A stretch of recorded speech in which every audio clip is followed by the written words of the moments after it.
Unbound, Shifters, Forever Worlds Book 21, by Elle Thorne. Chapter 1. Dane Forester leaped out of the military helicopter, spun midair, and seized the rope dangling from a second identical helicopter. Hanging from the second one, sweat dripping down his forehead, he kept his eyes trained on the distance. He waited. And waited. And waited some more. When the fuck is he going to call it? Finally, the director yelled, "Cut!" The megaphone booming the sound so loudly, it resonated in his mind. Shifter hearing is way too damn sensitive for this shit. Dane let go of the rope, jumped to the ground. He looked to the director for a nod that the scene would work, and he didn't have to repeat the entire ordeal. The director studied a computer screen, pursed his lips, glanced up at Dane, frowned, pursed even more, then cocked his head. "It's beyond me how you do those stunts so damned well, and usually on the first take." "Luck." Dane smiled the practice smile his publicist was convinced got him most of his roles. "Are we done?" "It's a wrap." Dane wondered if he could slip away without catching anyone's eye. He headed toward his trailer, where he had a change of clothes, a ball cap, and some dark sunglasses. If he could escape. Dane. He turned toward the voice and frowned when he saw his agent. "What are you doing here?" "Damn, hope he's not here with another role. I was hoping for a long break." "Nice to see you too," his agent crabbed right back with a forgiving smile. "You're not answering your phone." "Yeah, well, I was jumping from helicopter to helicopter and dangling midair." He instantly regretted saying that when he saw the expression that crossed his agent's face. Dane raised a hand, preempting the words he already knew his oldest human friend in Hollywood was going to say. "I know how you feel about it. I won't quit doing my own stunts." "I'm not going to preach, don't worry. You had a call at the office. I didn't want to give your number out, even though she said she was related to you. There are too many kooks out there." Curiosity made Dane's eyebrow quirk upward. Stan wasn't moved to call Dane for any random story. It had to be a good one, or at least one he'd fact-checked. Who was it? The caller ID showed the last name was Forester, but still, could have been a crazed fan. Stan was one of the very few who knew Dane Snow was only his stage name. That he was Dane Forester on all his paperwork. Stan had kept his secret for more than a decade. Right. I get that. What did they want? You wouldn't drive all the way out here if it wasn't legit and a damn good reason. Her name was May Forester. She said your uncle had died. That there is a will hearing. May Forester. Dane hadn't heard or thought of her name in more than a decade. Maybe a decade and a half. May Forester had been mated to one of Dane's uncles. Brad Forester. Brad and Dane's father Greg had been killed by other shifters. Dane had been sent to stay with a third uncle named Frank in Bitter Falls. So Uncle Frank had died. A surge of shame passed through him. Dane hadn't kept up with Uncle Frank. Not after he'd been sent away from Bitter Falls. "I'll call May. Later. If she calls back, give her my number." Bitter Falls. The very name brought a monsoon of emotions and memories he'd tried to leave behind. Red hair and cheeks that blushed too easily came to mind when he thought of Bitter Falls. Also, full lips, full hips, and a sassy attitude. Glory. He hadn't wanted to think of her name, because it brought back the searing pain. Their shared time together had been unforgettable. Losing it had catapulted a headstrong young Dane to pursue a life that encompassed pretending to be everything he wasn't. And then one day it was too late. He couldn't fix what was undone. And he couldn't go back and get revenge. He had no rights, not where she was concerned. "I'm done for the day," he told Stan. "I won't be reachable." He'd take a drive to the mountains, shift into his Leopard, and do some exploring.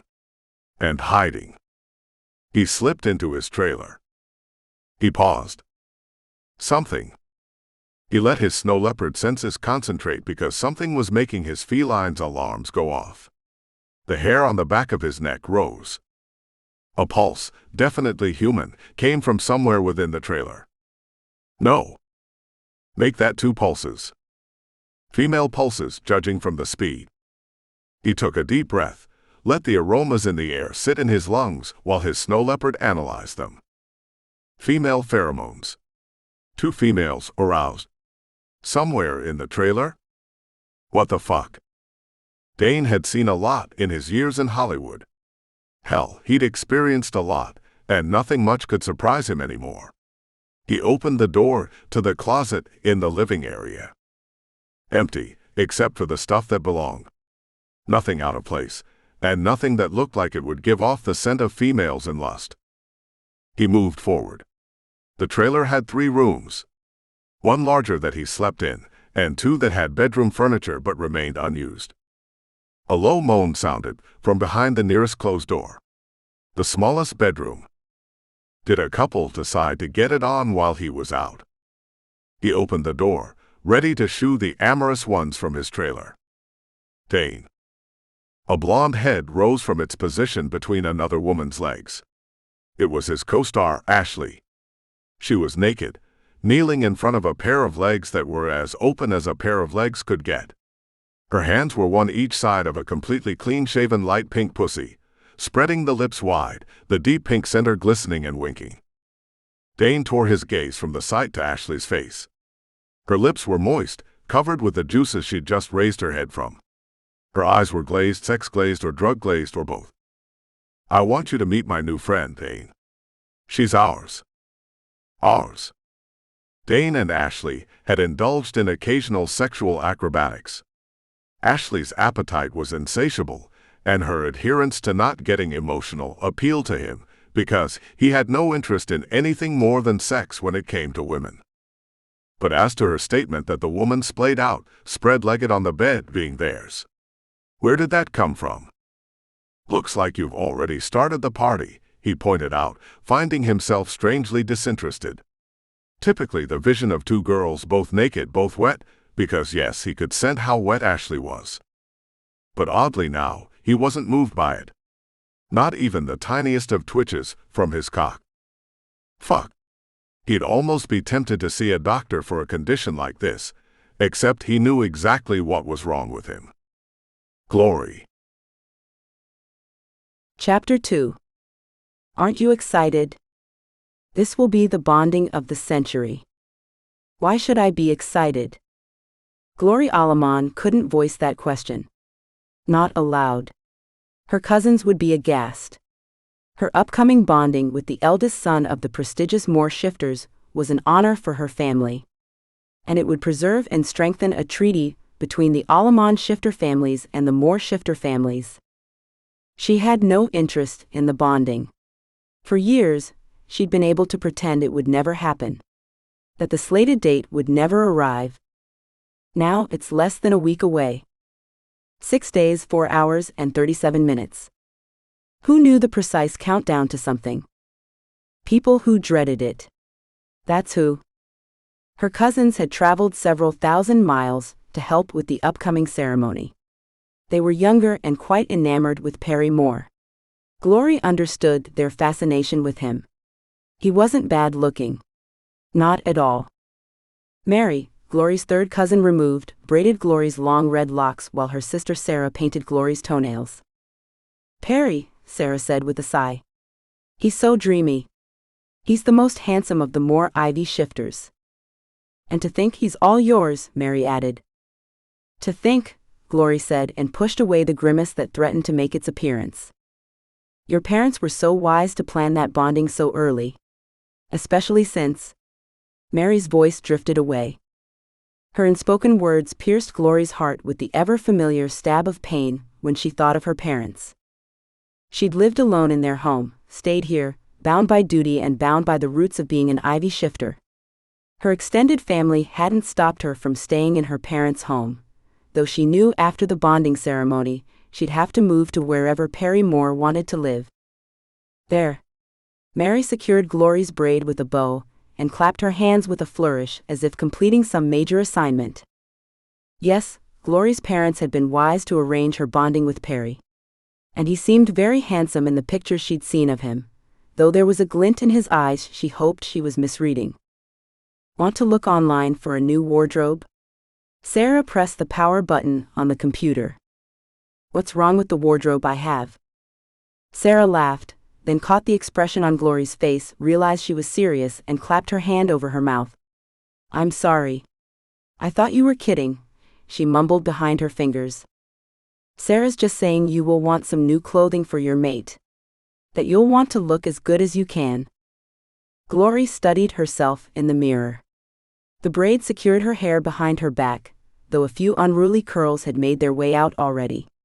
Her eyes were too wide, too large, and very green. Her breasts, well, those were too small for the hips she had. She scowled at her shape. More pear than hourglass with those hips. I doubt clothes would do anything about that. She adjusted her top down, hoping to hide her shape, but a man came to mind. A light-eyed man with an easy smile that used to make her senses buzz as if she were intoxicated. The same man who'd told her she had a perfect body, a woman's body full of curves. Now she realized he'd never meant it. If he had, he would have never left without a backward glance. She wished she'd been able to do the not looking back thing. She hadn't. She couldn't. Her nightly dreams were filled with visions of a man who was so stunningly handsome, he took her breath away. Every damned night. Every dream. Visions of one man played through her mind. Of course, in her dreams he was 18, the age he was the last time she saw him. Now she knew he was much older. More than a decade had passed. She also knew he was far more handsome than he'd been back then. His younger, less mature face had fulfilled the promise of chiseled, glorious manhood. He was the type dreams were made of. Of course he was. Dane Snow, the man she'd always known as Dane Forester, had grown up to become Hollywood's latest heartthrob. He played in all the latest action movies, the Hollywood magazines said. Doing his own stunts and his own co-stars. She tried not to let the sting of that get to her. Tried and failed. Of course he did. He was a snow leopard shifter. Movie stunts were no big deal to a man with his physical prowess. What about sex? Was that not a big deal to him either? Plowing his way through starlets and models? Fuck him. And fuck this upcoming bonding bullshit. No, Glory Aleman, daughter of the Ivy Shifters, was not the least bit excited. Chapter 3. Dane ushered Ashley and her friend out of his trailer, after giving them a few moments to get dressed. They left under duress, protesting, asking him why they couldn't have a little bit of fun with him. I have things to do today. Things. Like getting to the mountains, shifting into his snow leopard, and running it all off. All his emotions. All the memories of glory. He'd spent a lifetime immersing into roles to be anyone but the heartbroken solitary leopard shifter he was, and yet he'd come full circle. Here he was again, no different than the young man who'd walked away from glory. Walked? A sneer crossed his face. I didn't walk. He wouldn't have walked away from glory. He'd been pushed away. Not that it mattered at this stage. Glory was dead. If he hadn't allowed himself to be run off, maybe she'd be alive now. Maybe. A few short hours later, Dane pulled into his favorite rest stop off the interstate. Good thing they weren't shooting too damned far away. He was on his four-wheeler, a nondescript vehicle that would get no attention and allow him the anonymity he needed for the next step. Baseball cap and dark sunglasses on, he slipped away and into the trees, making like he was just another tourist. He stopped when out of range of prying eyes and cameras, and stuffed his keys into an abandoned hole in a tree, because though his clothes shifted with him, none of the articles he carried did. Time to shift. He didn't shift often enough, and was out of practice. For him, it was a bone-crunching, sinew-tearing event that took longer than it should.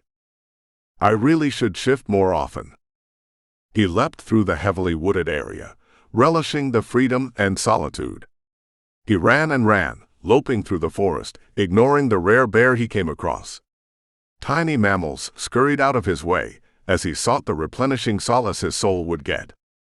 Memories of the past chose this time to infiltrate his subconscious, probably because his leopard granted them access Dane would not. Years ago. Dane was 14 years old in his leopard form, exploring Uncle Frank's land at Bitter Falls. He heard voices, and curious, he stalked the sounds, using his snow leopard skills to keep himself hidden while he crept through the underbrush. He encountered a brick wall, and knew the sounds came from the other side. The brick was part of a building. He traversed every side, scouring for a door or gate into the building, ever more curious about the voice he heard. The building wasn't large, more like a small cabin really. Her voice was low, so low he couldn't make out the words, but not too low for his leopard to pick up. Puzzled he couldn't find an entrance to the little building, he gazed at the top of the brick wall. He could do the jump. He could leap quietly and see what was on the other side. There didn't seem to be a roof on the building, so he should have an unobstructed view. He hunkered low, muscles bunched, and with one powerful launch was on top of the brick wall, balancing carefully. He scanned the building. It wasn't a house at all, nor a cabin. It was a walled garden. But who was talking? He looked between the trees, the thorny bougainvillea growing on the walls, the rose bushes in the center. Nothing. No human at all. And he picked up no human scent, nor animal scent. How can that be? At the far end, ivy leaves rustled, as if moving with the wind. Except there was no wind. Someone's watching us. The ivy moved, softly swaying. Who is it? The other voice said. A different kind of ivy, with larger, darker green leaves, moved this time. Plant shifters. Dane cocked his leopard head. Yes, I see him. It's a cat. Were they talking? Or were they linked, minds synced the way shifters did, to communicate when in their shifter form, able to talk in each other's heads? How can I hear them? Is it because they're plant shifters? Does their linking work differently? There was only one way to know. I'm not a cat, he interjected in the middle of their sync. Oh glory, it's a talking cat, the darker green ivy with larger leaves said. I heard it, the lighter colored ivy said. I'm not a cat. He leapt down, faced the two ivies, glaring at them with his fiercest snow leopard glare.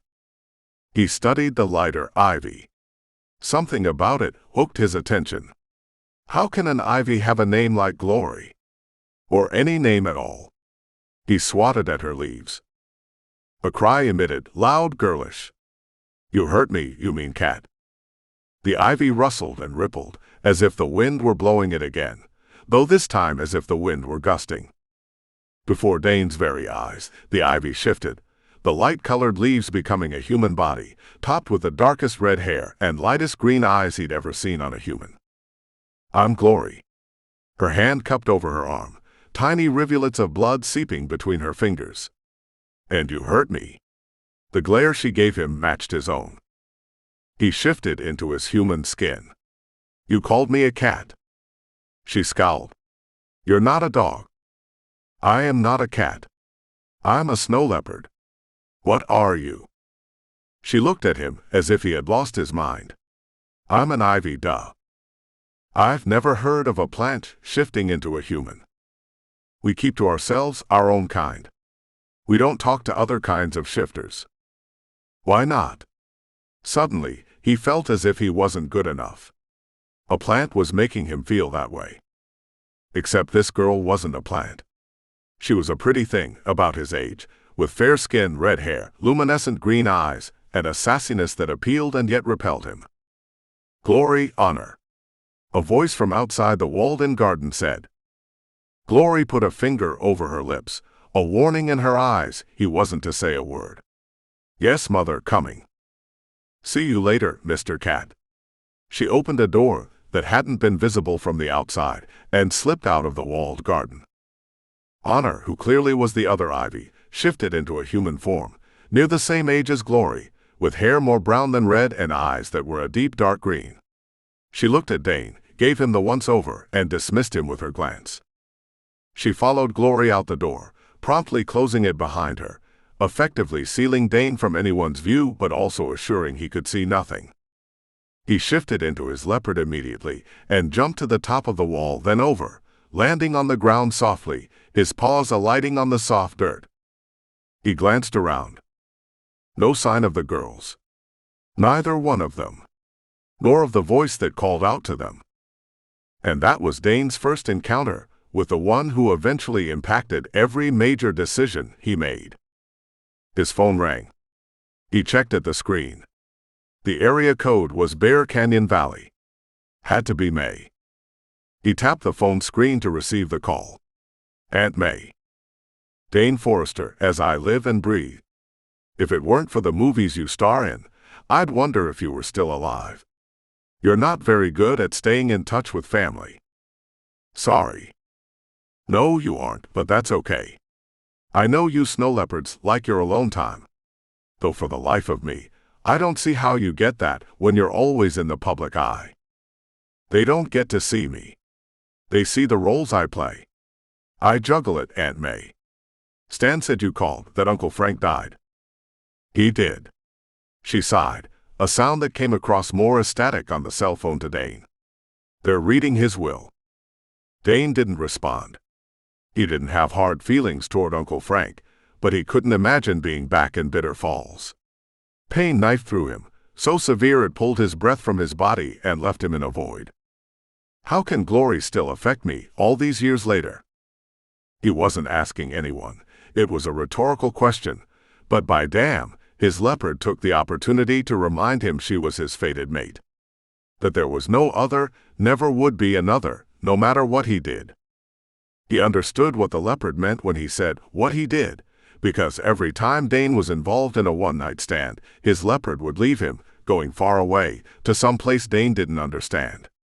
It would leave a void in him, and it wouldn't be until the leopard returned that Dane realized how much it would wound him if the leopard were ever to leave for good. I can't make it to the will reading, Aunt May. I can't see Bitter Falls again. I'll send my attorney. Dane Mark Forester. She was taking the big guns out, using his full name. He had no chance now. She continued, Frank was murdered. Don't you dare say you won't go. He did everything he could for you after your dad and Brad died. His anger with Uncle Frank, with Glory's deception with the world, had nothing to do with May. She'd been good to him after his father had died. She'd even offered to take him in when he'd gone to visit. She had a falcon shifter named Fiona there who'd become close to Dane. But Dane couldn't stay. Fiona's hair color was too close to Glory's. Seeing Fiona every day reminded him he couldn't see Glory. What am I supposed to do? Go seek the answers yourself. Find out what happened to Frank. He was a good man. He deserved better than he got. What's that mean? Dane, her voice choked. He heard shuffling, then a male voice said, Dane. This is Doc. Doc Evans. Why was the town shifter doctor with her? Is she okay, Doc? Why are you there? She's fine. She's my mate, son. And she can't talk anymore. She's tore up by this. She'd appreciate your help. She and I are making the trip as soon as we take care of a few things that need handling. Dane blew out a big breath. Okay, Doc. I'll see what I can do. Thanks, Dane. It'd be good to see you again sometime. Dane vaguely remembered Doc. The last time Dane saw him, he'd been mated and had a little girl, or was that his stepdaughter? Astra, it seemed her name was. Dane didn't ask how his wife was. If Doc was with May now, his wife was either dead or gone. It would be good to see you, too. Chapter 4. Glory's cousins had gone to town, and she was blissfully by herself at home. She was not new to solitude. After her parents were gone, she'd remained in Bitter Falls alone. She would shift into her ivy and live in the walled-in garden, the same one where she'd met Dane. She hadn't come out of her isolation for years. She thought of that first day when she'd met him. A smile crept to her face at the memory. He'd been so aggravated that he, a snow leopard shifter, had been compared to a common house cat. He'd scratched her. She looked at her hand. The scratch mark was still there, just like the indelible mark he'd left on her heart. More like a crater-sized hole. After Dane entered her life, the next few years had passed quickly, it seemed. Her sister Honor, Glory, and Dane had spent every day together. She'd learned Dane was Frank Forester's nephew. Dane had seen her house in the woods, a modest cabin where her parents made a home for themselves, Honor and Glory. A modest cabin in the middle of a gazillion acres. More acreage than Glory and Honor needed to play in as children.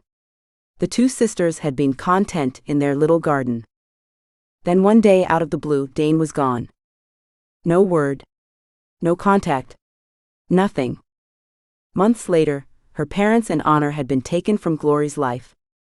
Glory heaved a sigh. Rovers. Rogue shifters who traveled in packs and inflicted harm on other shifter types.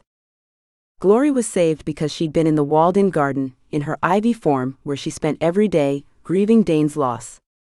She'd never told Honor about Dane, not the full extent of her feelings. Honor thought Dane was simply Glory's teenage crush, nothing more.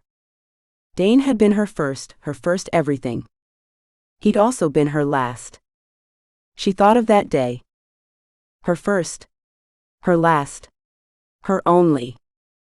That day years ago. She'd been in the hidden garden, alone, enjoying the sun on her leaves. Her family had gone on a day trip. By now she'd known Dane for several years, so having him enter the garden was nothing new. Except today, for some reason there was something different about Dane. Gray eyes were somber as he approached in his snow leopard form. He stood still for a moment, shifted, and remained before her. Her friend Dane no longer looked like the boy next door. He looked like a man. He is a man.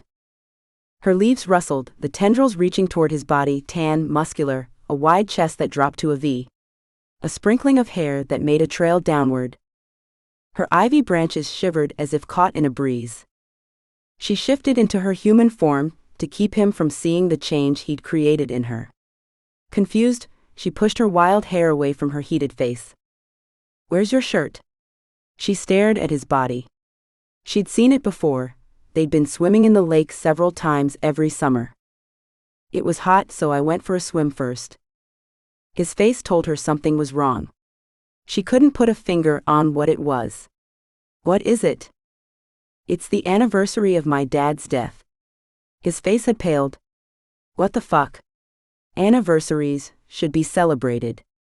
Why do they call it an anniversary of a death?" He choked on the words, his voice full of emotion.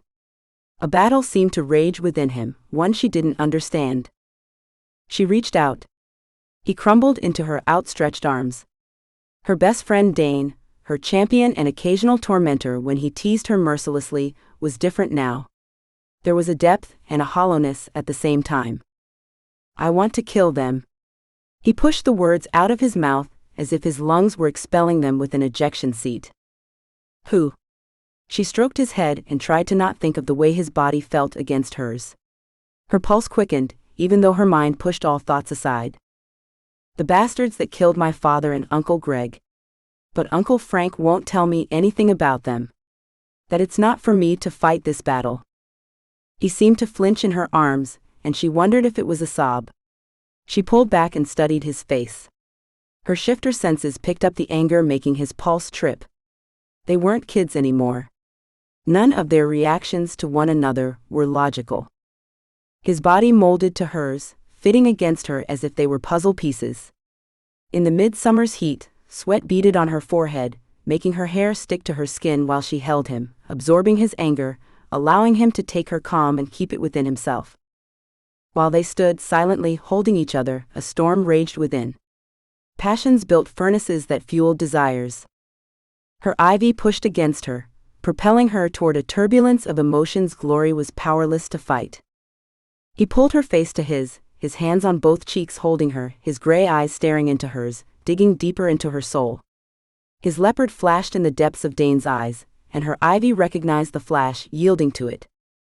Frightened by the surge of emotions she didn't understand, she leaned closer to him, her hands moving up his back, snaking toward his neck.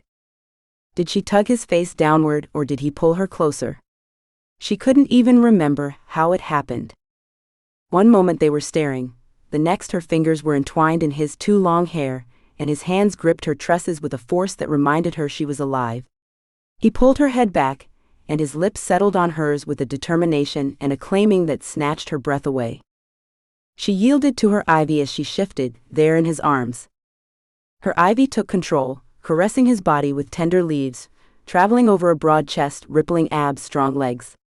She surrounded him, covered him, embracing and hiding him from the merciless summer sun. He laid down, covered by her ivy, sedate and calmed by her essence. Once Dane fell asleep, she shifted into her human form and laid next to him, both of them sleeping. Just as the sun was setting, she woke, the sound of his pulse in her ear sounding like the waves breaking on a beach. His hand rested on her stomach, her top having shifted, exposing a slice of her midriff. He drew tiny circles on her heated skin, giving rise to sensations deep within. Circle after circle, and her pulse soon matched his, both of them loud in her ears, carrying her away. His breath was hot on her neck, where her pulse faltered. His lips brushed against that spot where her pulse beat its tempo. Glory. Dane's voice was so soft, only her shifter hearing would have heard it.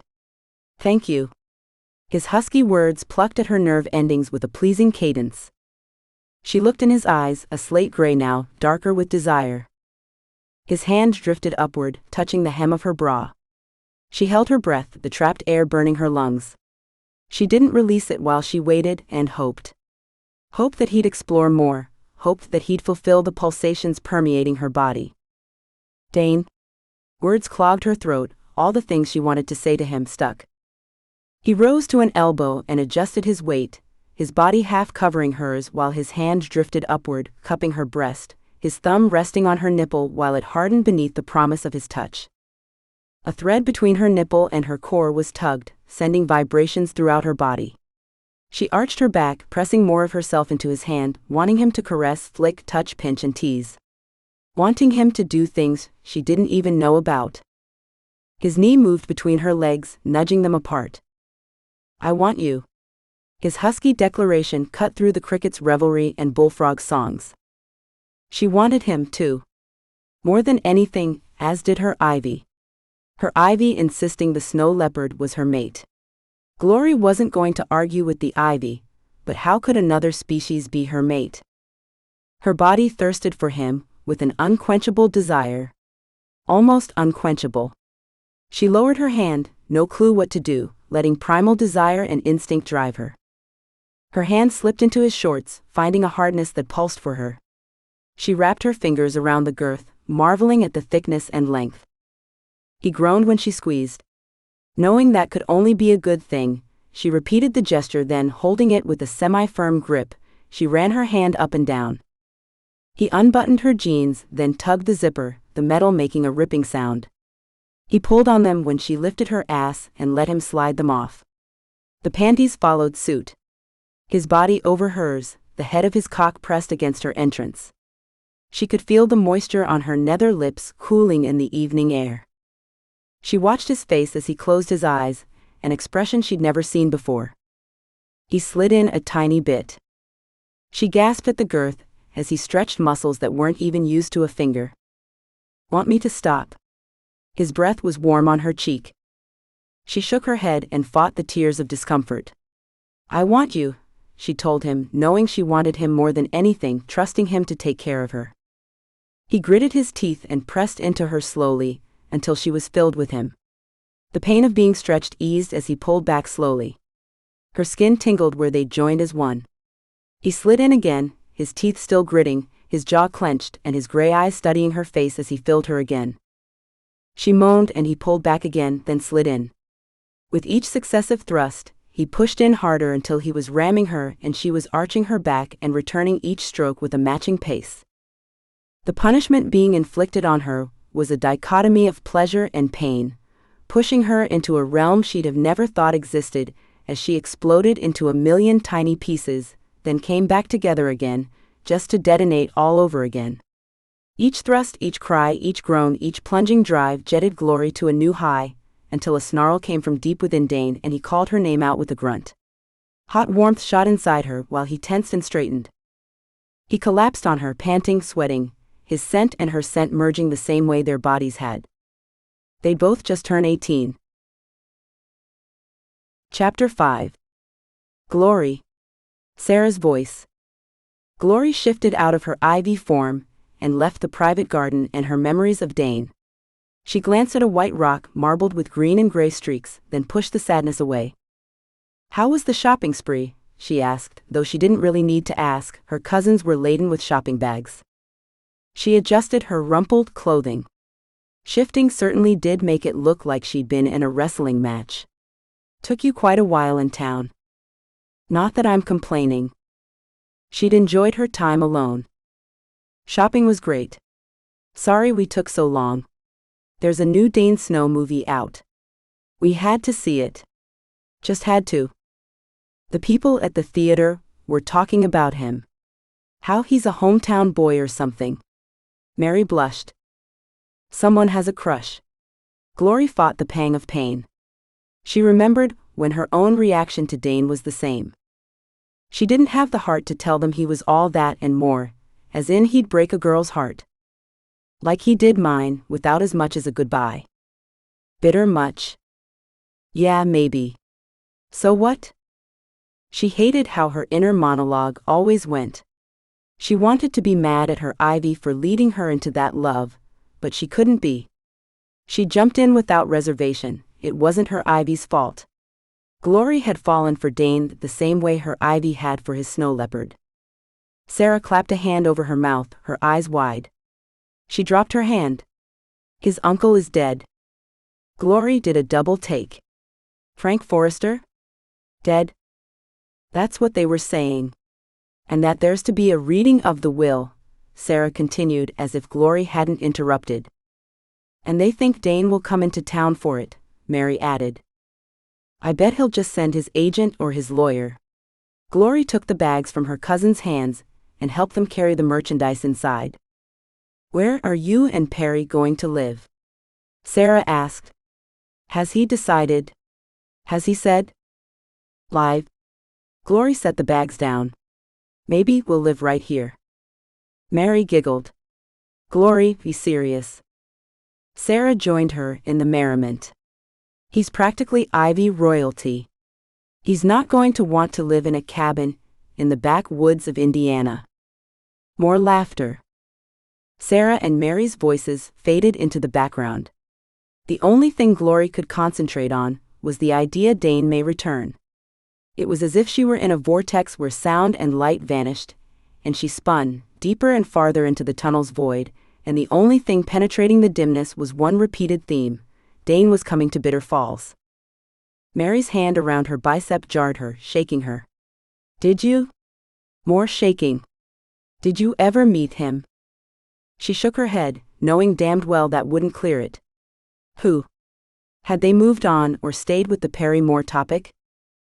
Oh God. What if Perry is here and Dane is here? Why would Dane be here? He'd walked off without so much as backward glance, never checked on her, never. Not once. Who gave a damn if he was in town? She was promised to Perry. And would it be so bad if she bonded with Perry? Why am I so dead set against Perry? Well? Did you? Did you ever meet Dane? She shook her head. It would be easier that they think she hadn't. Then she was instantly struck by remorse. She hated lying. Briefly. Once. She spurted the words out, sounding much like an engine that didn't want to start. How? A knock sounded at the door. Glory sang silent praises. The interrogation of her having met Dane Snow was being interrupted. She studied her cousins. They looked at her. Did you order anything to be delivered from town?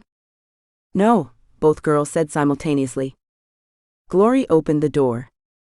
A man in a suit stood there, a hat in one hand, a manila envelope in the other. He glanced at the envelope and read from it. Glory Aleman. She nodded. Who wants to know? I'm Randall Shelby. Your presence is requested at the reading of the will of one Francis Evan Forester. There must be a mistake. Why would I be expected at Dane's uncle's will reading? What? Why? Miss Aleman, I'm merely delivering the request.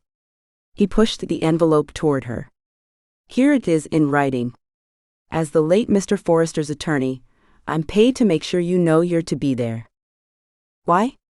Have you read the will? Why? God. Her voice sounded so small and tinny, like one of those old-time radios. Miss Aleman, please be one of the parties present. It's in your best interest. Chapter 6. Dane and Randall Shelby sat in the breakfast nook of Dane's late uncle's home. Dane took stock of the room. It really hadn't changed in the decade and a half since he'd stayed with his uncle. It was as if frozen in time. I'm sure lots of things in Bitter Falls are that way. A part of him wanted to go to the secret walled-in garden. The other part of him wanted to run away from the pain of this place as fast as he could. He pushed his coffee mug aside. This was the third cup he'd had. Dane looked at his late uncle's attorney in disbelief. I can't believe you couldn't handle this without me. My attorney could have come.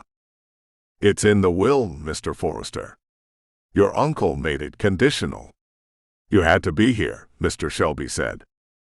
Randall Shelby was an octogenarian human, his faded blue eyes covered with a film of age, as some human eyes tended to. This was a problem shifters didn't have, since they were granted longevity by their shifter powers. Mr. Shelby adjusted his tie, pulling on it to the left then the right, as if he weren't quite accustomed to wearing one. He picked up a stack of papers from the table. Fine already. Can we get this started? Every moment I'm in this fucking place brings Glory to mind. The heartbreak I must have caused her in her short life. As soon as all of the parties are here. Parties? Like who else? The sheriff? The coroner? Dane had no experience with will readings, no clue what or who to expect. Not exactly. What would have happened if I'd sent my attorney instead of coming myself? You'd have forfeited any and all claims to his property in Bitter Falls. Bitter Falls. Why the hell didn't I just do that? Why am I so hell-bent on keeping this property? He knew why. One reason only. Glory. And all the memories he had of her. The property would be demolished to put a development in, or an amusement park. The lake he and Glory swam in would be ruined by some developer or another, putting a golf course in. The fields they'd roamed, torn up and turned into a concrete something. Yeah, there's no way I'm letting that happen. Not to my memories. They are all I have, even if I don't ever return here. So who else is coming? Mr. Shelby looked up from the papers, stood them up on end, then tapped them on the tabletop to make them even. Dane's fuse was running short. He rose from his chair far more loudly than he'd intended. Resembling insect feelers more than human hair, Mr. Shelby's white eyebrows cocked a notch. The doorbell rang. Dane whirled around. About time, he muttered. The sooner we get this show on the road, the sooner I can get the hell away from the memories of what I did, what I could have done, and what I should have done. He opened the door with a yank. A funnel cloud sucked him into a vortex. This can't be. The ghost of Glory, except it wasn't a ghost, was it? It was Glory. In the fucking flesh. The woman he'd known and loved, and... He shook his head, fruitlessly, as if that would clear it. He stared at the vision in front of him. Still the same vibrant red hair, the same green eyes that pulled him into a place where they shared a life. Except not right now. Those eyes glared at him with anger, their depths lit with a golden glow, a combination of her ivy and her fury. He wished his lungs would work, he needed air. The burning consumed his chest the same way the grief of knowing she was dead had for all these years. His snow leopard was making a sound Dane would have sworn was purring, only his feline didn't purr. What the fuck? His nerve endings played havoc on his body and mind, sending message after message that conflicted. He swallowed, over and over. Glory. She took a step back, as if 2 feet between them wasn't enough. Dane. Her voice was laced with vitriol. She gave him a tight-lipped smile. "I'm here to see Mr. Shelby." Dane stepped to the side to allow her space to pass. She walked past him, her pulse beating a fast tempo. His own heartbeat settled in on hers and matched it. He inhaled deeply, sucking in as much air as he could. Big mistake. Big fucking mistake. What he pulled in was her essence. The scent of her hatred for him. And something else. Another emotion lingered in her scent, the aroma of her desire. She might hate him, but a part of her still wanted him. His snow leopard's purring sounds turned to chuffs of satisfaction. "Yeah, well, just because you think her Ivy still wants you, don't forget her human hates us," he reminded his leopard. His leopard snarled an argument back. Dane shut him out, not willing to pay attention to his feline anymore. It would be folly to do so. He could tell from her expression and her scent there was no hope for redemption. She was bound and determined to hate him. That didn't stop him from appraising her curves as she walked away. The way her hips swayed under the sundress, the way the fabric clung to every curve, reminding him of the heavenly body beneath the material. A body that was meant for him. Used to be meant for me, he reminded himself. Used to be. He heaved a sigh out as quietly as he could. A large exhaled whoosh of breath that pushed his hope out, along with the lungful he'd taken in. Now to find out what the hell my uncle had in mind when he had his will drawn up. And to see how Glory fit in. Glory's hands shook. Her heart palpitated. A film of sweat covered her body. He's here. He's actually here. And he had the nerve to stare her in the eye, and not say a word of apology for breaking her heart. For not being there for her when she lost her family. How could he look so good? How could he possibly look better than he did on the screen? The rugged planes of his face that had haunted her nights had nothing on the real thing. The way his eyes gleamed, the flash of blue in the gray depths, was something she'd never seen on the camera. The only time she'd seen that was when they were together. The blue of his snow leopard. She knew what the leopard was doing. It was reaching for her Ivy. It was trying to re-establish the bond they'd had once. As soon as her Ivy had tried to respond, she'd shoved her Ivy back as far into the recesses of her mind as she could. There would be none of that. His chest was wider. His torso narrowed to a V that showcased abs, even beneath a black t-shirt. Dane's muscle pushed the sleeves out, forcing the fabric to wrap around flesh banded with steel. Where is Mr. Shelby? She'd be damned if she was going to ask Dane. She'd find out on her own. She had nothing to say to him. Mr. Shelby. In here, dear. The older man's voice called to her from the direction of the breakfast nook she'd sat in with Dane when they'd been younger.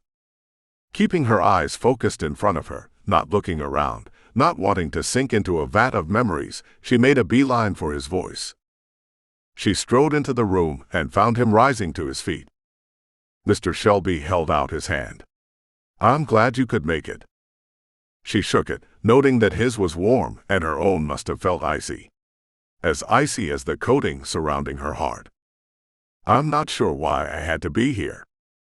Well, it's the conditions of Frank Forester's will. And I'd like to know that I did my best to fulfill his final wishes. She nodded, but the whole time her senses were tuned in to Dane behind her approaching, his footsteps silent in his snow leopard stealthy way. She made to take a seat but found the chair being held out for her by Dane.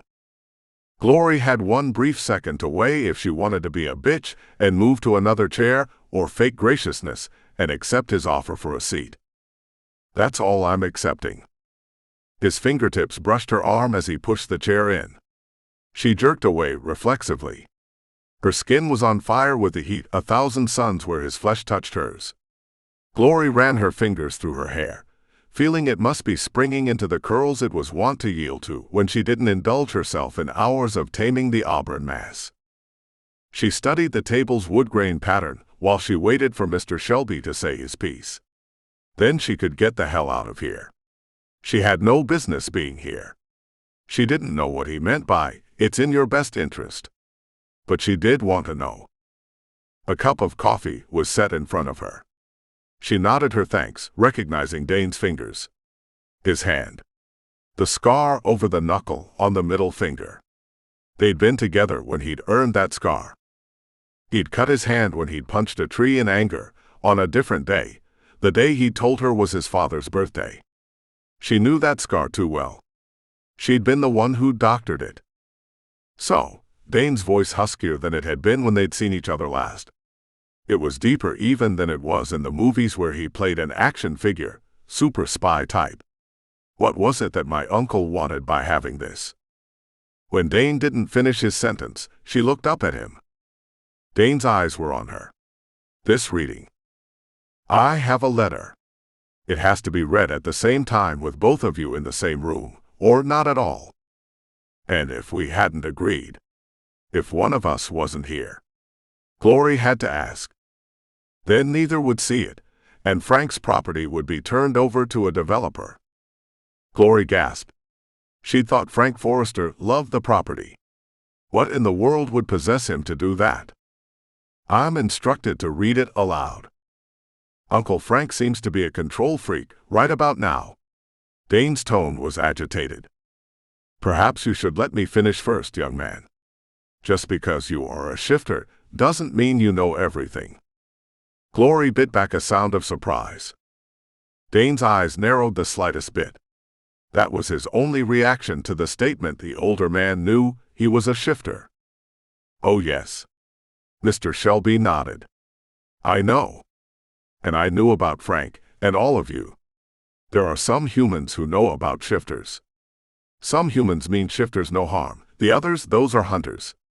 To be avoided at all costs, as they know how to subdue and incapacitate a shifter. Mr. Shelby took a loud sip of his coffee. Are we ready? Glory nodded. When Mr. Shelby didn't begin, she looked at Dane expectantly. He was unmoving. The sooner you let him start, the sooner I can get out of your hair. Forever. Again. Ready, Dane said, but he shook his head as if denying something. Denying what, she wondered. Chapter 7. Glory and Dane. I'm glad you both agreed to be in the same place at the same time. I wasn't sure I could make this happen. I'm dead now, so there's no way I can know for sure, but I'm hoping the past has enough pull to bring you both here for this reading. I'm going to try to cover a lot of history in as short a letter as I can. I'm going to ask one thing only. After the reading is done, please take a moment to talk about the things I'm telling you. I won't make it a condition of the will. I will appeal to your decency and to your commitment to each other. Glory glanced at Dane. How the hell did Frank Forester know about them? Dane shrugged. I always knew the two of you were fated for each other. It makes what had to be done that much more heartbreaking. Dane, when Glory was still a toddler, her parents made a commitment. They agreed to an arranged marriage for their daughter to the son of a leading Ivy shifter family. I'm not one who understands the ways of the Ivy shifter clans. But I do respect them. I respect their taboos and their laws. A frown made its way to Dane's face, drawing his brows down in a V, pulling a set of lines above the bridge of his nose. He had a question in his eyes. Glory didn't want to contemplate that question. She looked away. So Dane, when I told you she was promised to another, and when I showed you the contract her parents showed me, I did what I thought was right. I don't think what I did was right now in retrospect, but it is too late to change the past. And I feel responsible for the loss of her parents and her sister Honor. So how can I possibly bring to light my role in this? Mr. Shelby cleared his throat. He paused. Was it Glory's imagination, or did his eyes seem a bit more watery than when she'd first walked in? Frank Forester was an honorable man. His role in this didn't sit well with him. Glory sat back in her chair, trying to absorb. She needed a moment before he continued reading. Mr. Shelby, could we take a small break? Certainly. What is he saying? My parents colluded with his uncle to tell Dane that I was promised to Perry. She glanced at Dane. His gaze was steady. Is that why he left? Without asking me anything about Perry, or the agreement, or how I felt about something that was drawn up before I could even read? She wanted to get up. To walk around, to do the things one does when one was in shock. No. I want to run out of here. Dane shook his head. Don't. How did he know what she was thinking? How could they still have that connection, where he knew her better than anyone else, and often better than she knew herself? Dane couldn't have ripped his eyes from her if he'd wanted to. He knew what she wanted to do. She wanted to escape. To slink away from the world, including him. She wanted to hide in her garden like she did when he'd first met her. Don't do it, Glory. He reached his hand out toward hers but kept it inches away. When she didn't put her hand under the table, he covered hers with his. Please don't run. Where his flesh touched her, an energy field buzzed, running throughout his body. How can she still affect me this way? Glory shook her head, shock clearly setting in. She hadn't known what drove him away. Hell, he hadn't even known all that. He didn't know her parents had talked to his uncle. He only knew that one day, his uncle had told him Glory belonged to another man. Dane hadn't had the chutzpah to tell his uncle he'd already made her his, that he'd taken her virginity. It didn't seem to matter anyway, if she was already promised to another. Crushed, he'd packed his bags and struck out on his own. He couldn't have said goodbye if he'd wanted to. He would have choked on the words. And then, when he learned her family had been attacked by shifters, there hadn't been much point in life. He'd gone through the motions. Made a life, such as it was. One fact repeated itself in Dane's head over and over again. If he had been told the full story, maybe there'd have been a different outcome. No, this isn't the time to give headspace to that. Please continue, Mr. Shelby. Dane kept his hand on top of hers, hoping it would keep her distracted, keep her there, something. In the course of the last few years, I've learned that Glory's family was annihilated by the same rovers hunting us. Glory gasped. Dane's shifter senses picked up her pulse's speeding pace.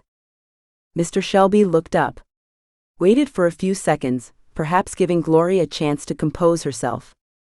She nodded for him to proceed. I've always refused to answer your questions when you've asked them, Dane. I know you were troubled by your father's and Brad's deaths. I couldn't have you taking them on single-handed. They are experienced in the art of killing. They would have no problem killing a young solitary shifter. I'm still going to kill those bastards. One day. Dane swore this to himself. Dane held his hand up for Mr. Shelby to pause. Fury was unleashed in Dane's body, whipping through his veins, rushing to his nerve endings. Mr. Shelby took a drink from his cup. Please allow me to finish. Continue. Dane gritted his teeth. Dane, I can only imagine your response to this right now. Heed my advice, please. Promise you will not seek revenge. Again, Mr. Shelby stopped reading. He glanced at Dane expectantly. Dane didn't respond. Mr. Shelby's gaze became pointed. He tapped one fingernail on the table. You are waiting for me to make a statement that I won't seek revenge, before you read more? Dane knew his tone was terse, but he was unable to control the fury. Mr. Shelby gave a small nod, the tiniest inclination of his head. Dane looked at Glory. He couldn't read her expression. Her eyelids were lowered over green eyes he'd always been able to read. She was hiding her emotions from him. Fine. That was all he could say, and barely that. Dane, there is a condition to the property becoming yours. Else it will be given to a developer. You have to live on the premises for a month. Once that condition is met, all rights to the property will be transferred to you. Glory and Dane, I owe both of you an apology for my role in the course your lives have taken. If I'd stood stronger, if I'd insisted a heart's desires are more important than protocol, then things would have gone much differently. Again, my apologies. Francis Evan Forester. Mr. Shelby folded the letter in half, then slipped it back into the envelope. He slid it toward Dane, then slid another matching envelope toward Glory. The original is in my office safe. Here are copies for each of you. If you don't have any pressing questions, I suggest you have the conversation Frank wanted you to have. I have a damned question. Dane was over-controlling his anger. Who the hell killed my uncle? I was going to have that conversation with you at another time. Mr. Shelby placed papers in a flip-top maroon leather briefcase. I'd rather learn now. I don't have a problem with Glory hearing. Mr. Shelby reached for a different pocket in the briefcase. I was coming for my weekly coffee with Frank. It was a habit we had developed, two older men, having coffee, reminiscing. Only the place was quiet, and there were no lights on. He didn't answer the door, so I used the spare key he'd given me. Mr. Shelby wrung his hands, blue-veined, knotty-knuckled fingers seeking solace with each other. He pulled on a handkerchief sticking out of his front suit jacket and swiped at his nose. I found this next to Frank's body. He took out a piece of paper in a clear plastic storage baggie. Glory didn't have to be next to him to notice the dark brown stains on it. She also didn't need anyone to tell her what it was. Blood. Mr. Shelby handed the baggie to Dane. Then I did as I'd been instructed to do. I called May Forester and she sent someone, a cleaner crew of some sort I can only presume. In 24 hours when I returned, all signs of Frank and a skirmish had vanished. Why didn't you call me right away? Dane wished he could have been there for Uncle Frank. Too little, too late. All I can do now is make it up. His uncle's last written words on the matter echoed in his mind. Promise you will not seek revenge. That's not really a promise I can make. It's certainly not one I can keep. Frank wanted to be sure you didn't try to get revenge. Mr. Shelby tucked the handkerchief back in his pocket, then clicked the briefcase shut. Now I'll take my leave and allow you both the time to do the talking Frank clearly wanted you to do. Chapter 8. Mr. Shelby left through the front door. Glory's mind was still reeling from the information they'd received. All the manipulation, all the deception. Then to learn that the same shifters that killed Dane's father and Uncle Brad were the ones that slaughtered her family. She walked back to Dane still seated at the table, looking at the note Mr. Shelby had given him. She wanted to know what it said, but not at the risk of invading his privacy. Do you mind? She pointed to the plastic encased paper. He held it out to her, his hand gripping it tightly, his knuckles white. When he released it, his fingers shook. She studied the writing. It was written in pen, and that was definitely blood on it. Same bastards that killed Brad, Greg, and Aleman family. Call May. There was no signature, but who else but Frank would have written it? Dane forked his fingers through his hair, then held his head. Too much to process. His face was pale, his mouth drawn. Did he even realize she was still there? His gray eyes stared into the distance, through the window overlooking the woods where they'd hung out when children. The same woods that led to the walled garden. An overload of emotions flowed through Glory at his presence and her memories. I should go. Please don't. His tone was haunted. I thought you were dead. When? After your family was killed. No one told me you'd survived. I don't think anyone knew one way or another. I didn't know your uncle knew, but clearly he did, because he wanted me to be at the reading of his will. I left because I couldn't believe you'd deceived me. That you were some other man's.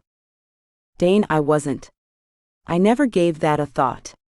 I'd learned about it when I was a little girl, probably when I was 5 or so. But I never took it seriously, nor did it influence anything I did. So you are mated now? I'm not picking up a scent that you belong to another. No couple bond scent at all.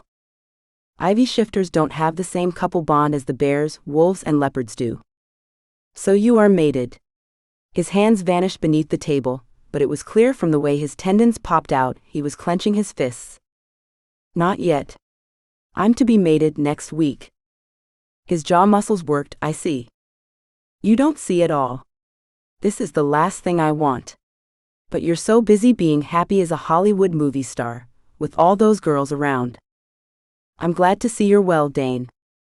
She tried to revive the hate she'd felt for him all these years, a hate countered by the love she'd never been able to kick from her heart. Thanks. His tone was cold and dismissive. He glanced down at the note, rubbing the plastic between his thumb and index finger. His expression changed while he studied the writing. She wanted to leave, to run away from his coldness, but she couldn't, not with what she saw on his face. What are you planning? As if she didn't know. Gray eyes the color of thunderclouds, and equally angry, rose to meet hers. Who said I'm planning anything? As if I don't know you. Do you, Glory? I don't think you know me anymore. I'm not sure you ever did. That cut deep. She didn't deserve that. Tears prickled in the back of her eyes. She closed them tightly for a second, took a deep breath. I thought I did.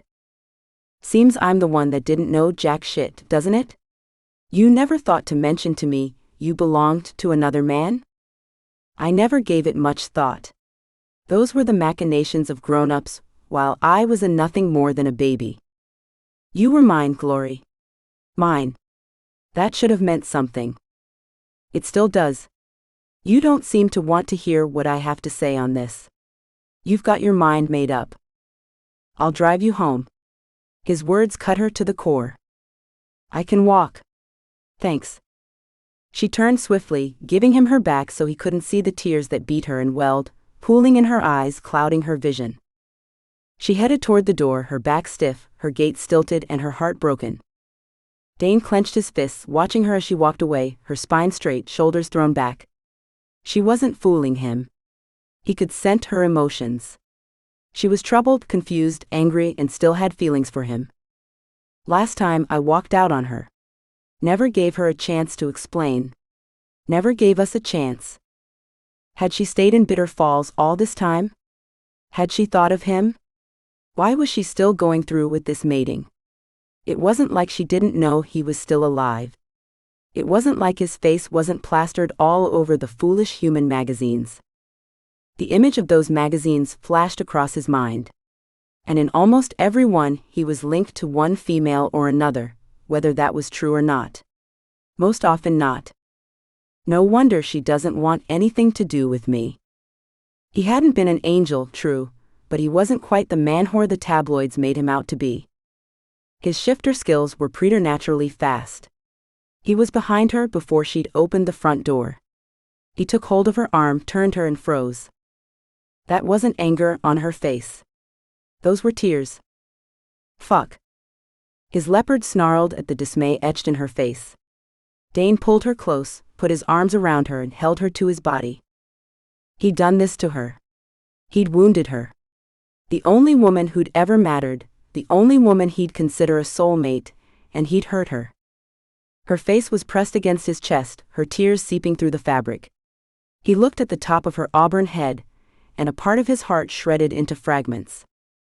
Finger on her chin, he tipped her face upward. Tears cascaded down cheeks blotched with pink. The whites of her eyes were red, making the green so much more vivid.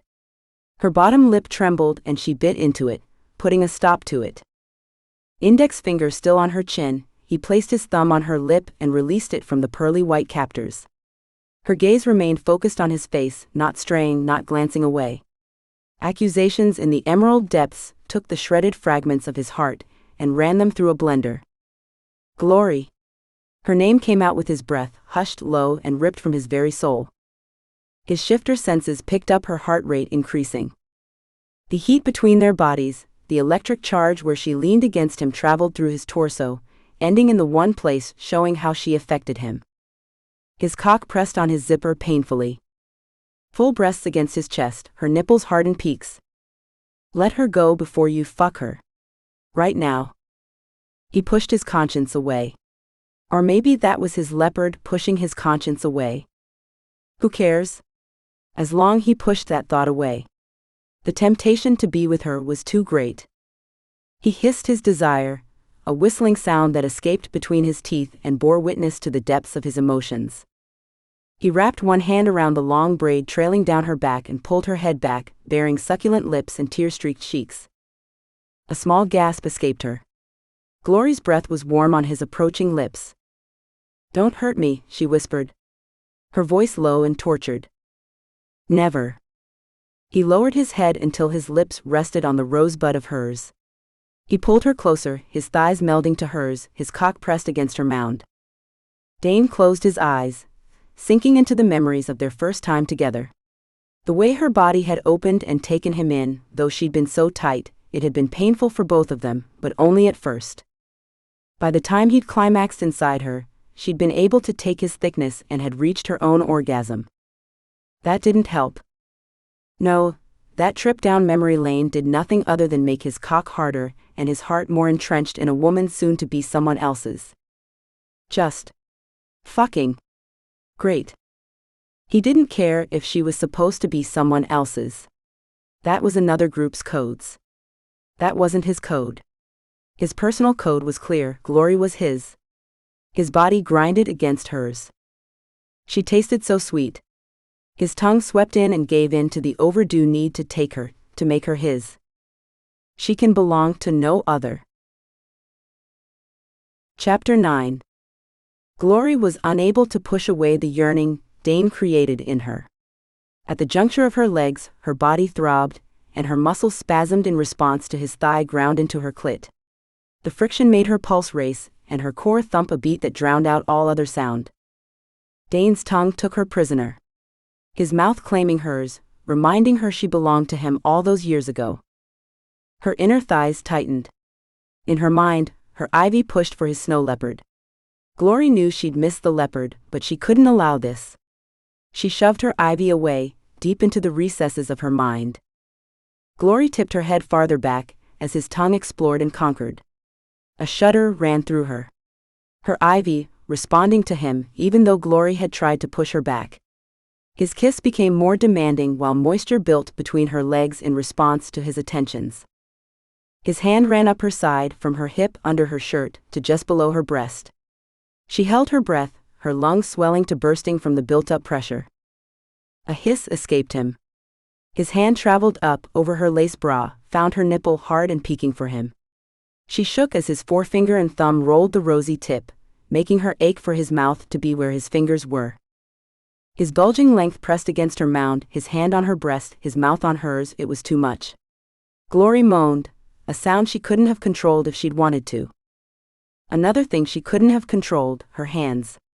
She found the hem of his shirt, and slipped her fingers beneath, running hands over a set of abs that rippled as her fingers trekked over his flesh and headed north. His chest was sprinkled with hair and covered with solid muscle. Dane had been amazing as a youth. But for a full-grown mature male, he was sheer perfection. All man. All shifter. All hers. Used to be. Glory. Do you know what your touch does to me? Lust-filled gray eyes studied her. She knew. She knew because she felt the same way. He pushed her toward the wall, stepped away, and with supernatural speed had her stripped in front of him. She cringed inwardly. She wasn't the firm young teen she used to be. She'd been through so much.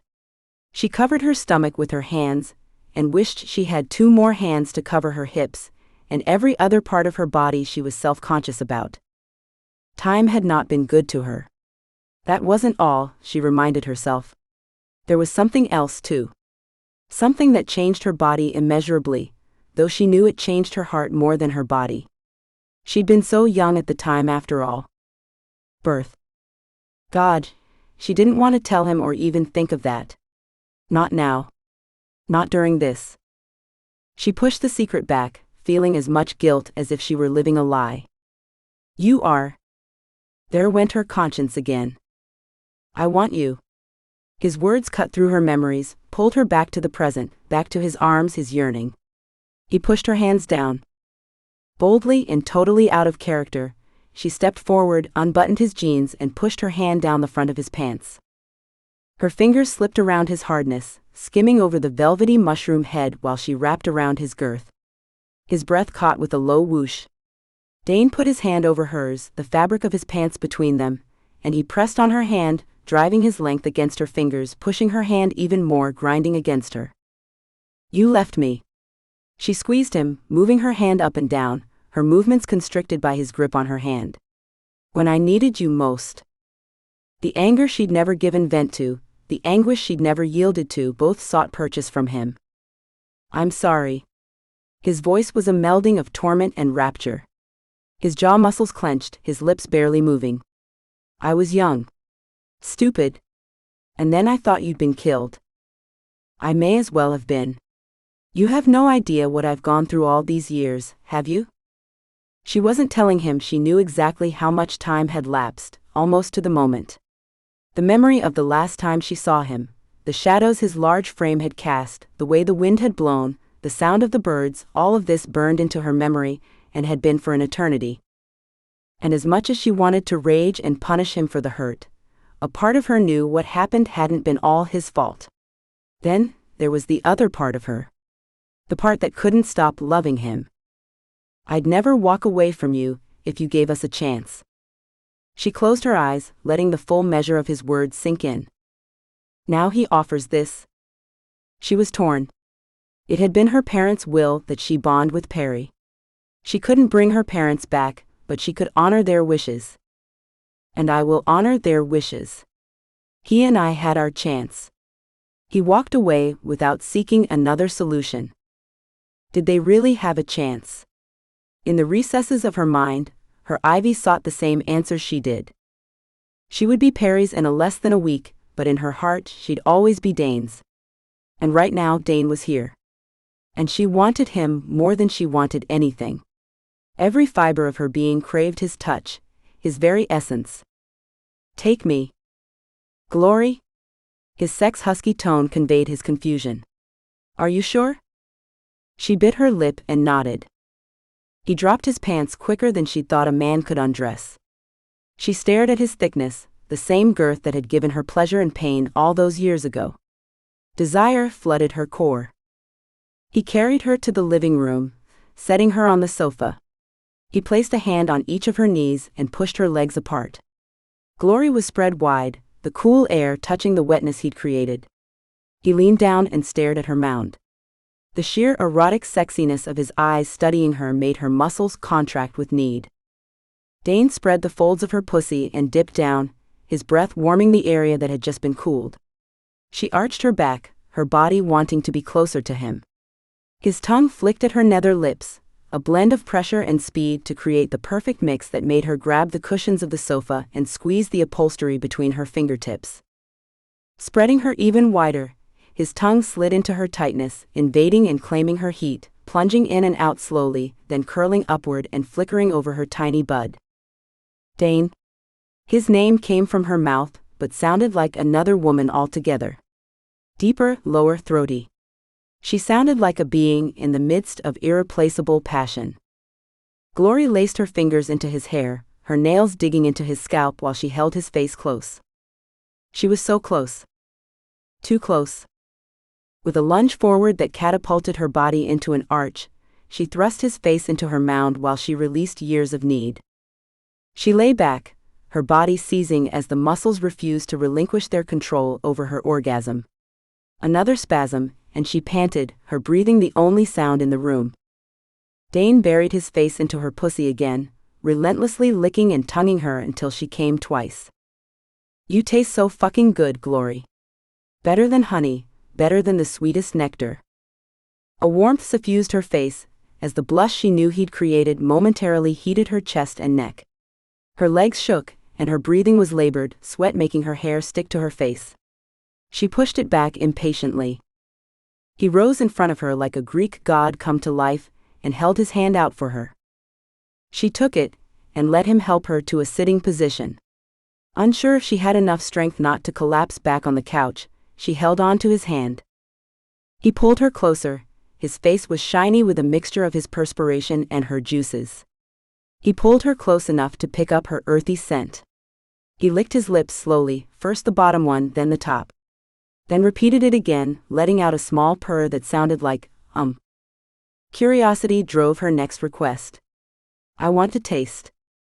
He tugged her closer, his lips covering hers. Her tongue explored his mouth, slipping amongst his teeth and licking his tongue while she tasted herself on him in the most erotic experience she'd ever had. He remained motionless, his hardness laying against her thigh while she explored his mouth. She tasted his musky male pine scent, realized it was the sweat that had dripped down. She found the taste alarmingly arousing, making her want him more. She let one hand trail down her thigh until she'd reached his cock. He flinched when she touched it, his eyes widening in desire, lust making his pupils dilate, and the amber glow of his snow leopard flashed in the depths of his gray eyes. She had no clue how to please a man. Feeling inept, she decided to let her passion guide her. She squeezed him, gently moving her hand up and down while squeezing. His groan told her she was spot on with pleasing him. "You're going too far, Glory." There was a warning tone to his voice. He seized her wrists, pinned her arms behind her hips. "I want to go too far. I don't know if I'll ever have a chance again, after my bonding to Perry." His tormented groan was followed by his raising her arms over her head, holding both wrists with one large hand and pushing her to the side and down. She lay on the cushions, with his cock nestled between her legs, and his other arm holding him up to keep him from crushing her. He bent his head, taking a nipple into his lips. His tongue flicked it, then made circles. His mouth was hot, his tongue lashed at her pebbled peak while his teeth scraped and nibbled at the sensitive nub, sending signals straight to her core. Another quick bite sent a wave of pleasure to the apex between her legs. She squirmed, wriggling to get closer, wanting him more, wanting him to completely claim her. He lifted his head, his gray eyes piercing. "You're mine. I don't care what anyone says or who they say you're promised to." He licked at her rosy bud. "You." Another lick. "R." And another. "Mine." The golden flame churned in his eyes. His leopard making his presence known. "Yes?" The word came from her lips with a hiss. "I'll always be yours." She couldn't tell him that. Couldn't. Tears prickled behind her eyes. The head of his cock pressed into her core. She gasped at the size of him. Too many years of being unpenetrated made his girth almost as hard to take as it had been the first time. She gave in to him completely, surrendering her soul, heart, and ivy to Dane and his snow leopard. He plunged into her, spreading her wide, making her feel split in two again, like the very first time. Dane worked his cock in and out. His rhythm began as a slow drive that escalated to a furious pitch as he sank himself into her fully, then pulled out, the juicy sound of entrance and egress drowning out her heaving breaths. She wrapped her legs around him, holding him tightly. Her muscles clenched him, refusing to let him go, sucking him in deeper. Quivers racked her body as a climax began to build, spreading throughout her like a tidal upsurge. He released her hands just as she pushed her body upward, arching into him, taking him in deep as he slammed into her with a force that knocked her breath out. She cried out, then his mouth covered hers, taking in her scream as she climaxed, one series of orgasms following another, leaving her trembling in his arms. When a mountainous climax began to overtake him, his body stiffened. He thrust and was still, pumping into her, releasing hot seed while he held her immobile. Glory clung to him, her arms wrapped around his neck as he nuzzled her shoulder, his teeth sharp and scraping her flesh. She froze. Was he marking her with a couple bond? That would ruin her for Perry. A part of her prayed he was. Chapter 10. Glory lay on Dane. Sometime during their nap, she ended up on top of him. She breathed him in, relishing the earthy scent of him, the forest that seemed to be ingrained in his essence. It brought back memories from so very long ago. Playing in the fields, exploring the forest, avoiding the other shifter types. Dane understood the IVs weren't to be around other shifters, though he told her repeatedly he didn't understand why they couldn't keep company with other shifters. "We are not allowed. We're not the same type," she'd told him. "But why not?" he'd insisted, pressing for an answer, his gray eyes dark and matching that day's clouds. In the distance, lightning crackled and thunder boomed. "I can't discuss that with you." Another thunderous crack punctuated her denial. She couldn't. It was part of the Ivy creed that they not mix with other shifters. It was also not discussed with other shifter types. The Ivy shifters kept to themselves and were the least known of all shifter types, even cryptic around other shifters. She lay on his stomach, his hard muscles giving her a sense of comfort.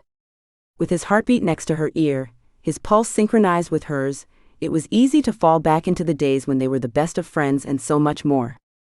Thinking of those times was a fool's folly.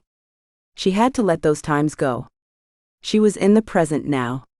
He was Dane Snow, the famous Hollywood actor, and she was a girl about to become another man's mate. Hot tears trickled down her face, pooling on his skin, trapped between them. This wasn't the time for regrets. This was the time to move forward with the life her parents wanted for her. God, her parents. She thought of the last day she'd seen them. A day so very long ago, almost as long as it had been since she'd seen Dane. Glory's parents and her sister Honor were going out of town to look at colleges for Honor. Glory had begged off, saying she felt sick. Sick was right. She was pregnant. And she had no clue where Dane was since he'd left town. So she decided to stay and nurture the morning sickness, rather than be around her parents and have them figure out her situation. Thank goodness Ivy shifters didn't have the same problems as other shifters. It wasn't discernible that they were pregnant from a scent or the baby's heartbeat. Feeling bad she was pregnant with Dane's baby, and he didn't know, she decided she should tell him. Dane's uncle, Frank Forester, had been the only one she could contact who could reach Dane. So she'd called him the moment her parents left and made arrangements to see him. She plaited her hair into a braid, threw on a pair of jeans, applied a little blush and concealer to hide the baby's effects on her face, and began a hike across the properties. She was 20 minutes into the trek, well into the thick of the woods, when the first cramp struck. Glory fell to her knees, grabbing her abdomen while sweat dripped down her face. It wasn't hot enough to be sweating like this. She leaned against a tree, holding her stomach, wishing the pains away. The infernal cramps lasted forever, it seemed. She wiped the perspiration from her forehead with her sleeve. Glory's watch said she'd been there for more than an hour. She was late to her appointment with Frank. She pushed off the tree's trunk, and feeling lightheaded, she looked down at a pool of red that bloomed at the juncture of her legs. Glory's gasp broke the forest's unchanging sounds. All went silent except the wind that whistled mournfully between the branches. That day Glory lost the baby. The next day she'd found out her family had been attacked. The day after that, she'd gone into the secret garden and sank into a hibernation state, not coming out for the Ivy shifters that wanted to take her back to Massachusetts where her parents' families were from. She'd shooed them all away, so numb with pain she hadn't noticed they'd taken the bodies to Massachusetts to bury. She didn't even process they'd done that until much later, but that was because she was in hibernation. She'd been in hibernation for several winters, shifting into her ivy in the secret garden, across from the spot where she'd put her baby's memorial stone marker. She'd stayed there, not processing the changes in time, weather, or even herself. She'd stayed in hibernation to let her soul heal, to avoid the grief she wanted to yield to after losing the baby and her family. Untrimmed and unmaintained, over the years, her ivy had become a monolith, entwined and encircling the garden containing the tiny memorial stone. One day, 7.5 years later, she'd counted the seasons, her ivy pushed her for a shift, insisting Glory take her human form. Glory resisted. She'd stayed awake, consciously pushing its attempts aside. On the 8th day, it rained so hard Glory couldn't see her leaves on her farthest branches. The weight of the rain pulled her ivy down, fatiguing her even more. Glory had collapsed into a slumber, tired from her vigilant guard 24 hours per day for a week. She'd awoken to a pulse of power raging through her. She clenched her body tightly against the feeling she was being split into a million slivers. Spikes of pain coursed through her as her arms pushed through the ivy's branches. Her legs collapsed beneath her, sending her crashing to the muddy dirt on the ground. Half human, half ivy, she thrashed in the mud, a vision of flesh with brown and green patches where she resisted her shift. She battled with the ivy in her mind, while her body protested the excruciating shift, unaccustomed to the process after 7 long years of stasis. Glory arched her back, cursing at the ivy in her mind while the most inhuman sounds escaped from her human lips. Her throat was parched, the muscles in her voice box ached when she cried out. The effort to make sound was as painful as the sounds that came out. Where Glory's legs should have been, roots ripped out of the ground, flailing in the dirt, causing drops of murky dirt water to fly. I don't want to do this, stop. She railed at her ivy and pushed the shift away. But her ivy had gathered strength and overpowered Glory's will. I hate you. Leave me be, Glory screamed in her mind. Again to no avail. The ivy had made her decision and had one goal in mind. The ivy pursued it, doggedly. One agonizing inch after another, her legs took form, muscles pulling together while branches cracked, creaking with the effort to create tendons and bones that had not been operational in years. With jerky spasms, her legs took shape, covered in mud. The transformation took an hour. At the end, Glory looked down at the human body she'd long ago abandoned. Her clothes, which always shifted with her, had become rags after all those years, not completely preserved. They'd fallen away from her body, tattered, filthy fabric. She was nude and laying in the muddy puddle she'd made even deeper from her own thrashing. Glory studied her body with an impartial eye, as if it was no longer hers. Indeed, she wasn't sure it was hers anymore. It no longer resembled the body she'd had when she'd shifted into her ivy all those years ago. She'd lost weight. Her curves were gone, she was a caricature of her former self. Blood seeped through dozens of scratches and gouges from the rocks she'd struck with her flailing movements. A crack of thunder heralded another bout of heavy showers. Glory moved to a seated position and leaned her back against the brick wall her ivy had grown on all these years. She looked at the baby's marker. A large, unformed, untouched white boulder lined with green and gray veins. She'd picked the boulder herself. She'd found it near the spot where she'd lost the baby those years ago. She'd hefted it, a little distance at a time, until she finally got it to the garden and placed it as a remembrance of where their baby had been created. That stone held meaning. The gray lines had been the color of Dane's eyes the day he'd made love to her. The green was a color close to her own eyes. It was as if the stone had taken their baby's soul into itself. Now, it was covered in mud from her thrashing branches as she'd fought off the shift. Raindrop after raindrop washed the stone while she stared at it, immobile. The same rain pelted her body, clearing away the mud and blood, leaving her there, a nude, gaunt, haunted being. A moan and movement pulled Glory back to the present, leaving the memories of that day and the baby behind, though never completely faded. She peeked up at Dane's face. His eyes were still closed, his breathing regular. The arm he'd flung around her moved to above his head, leaving her no longer a captive in his embrace. The hot tears she'd shed began to cool against her flesh. What have I done?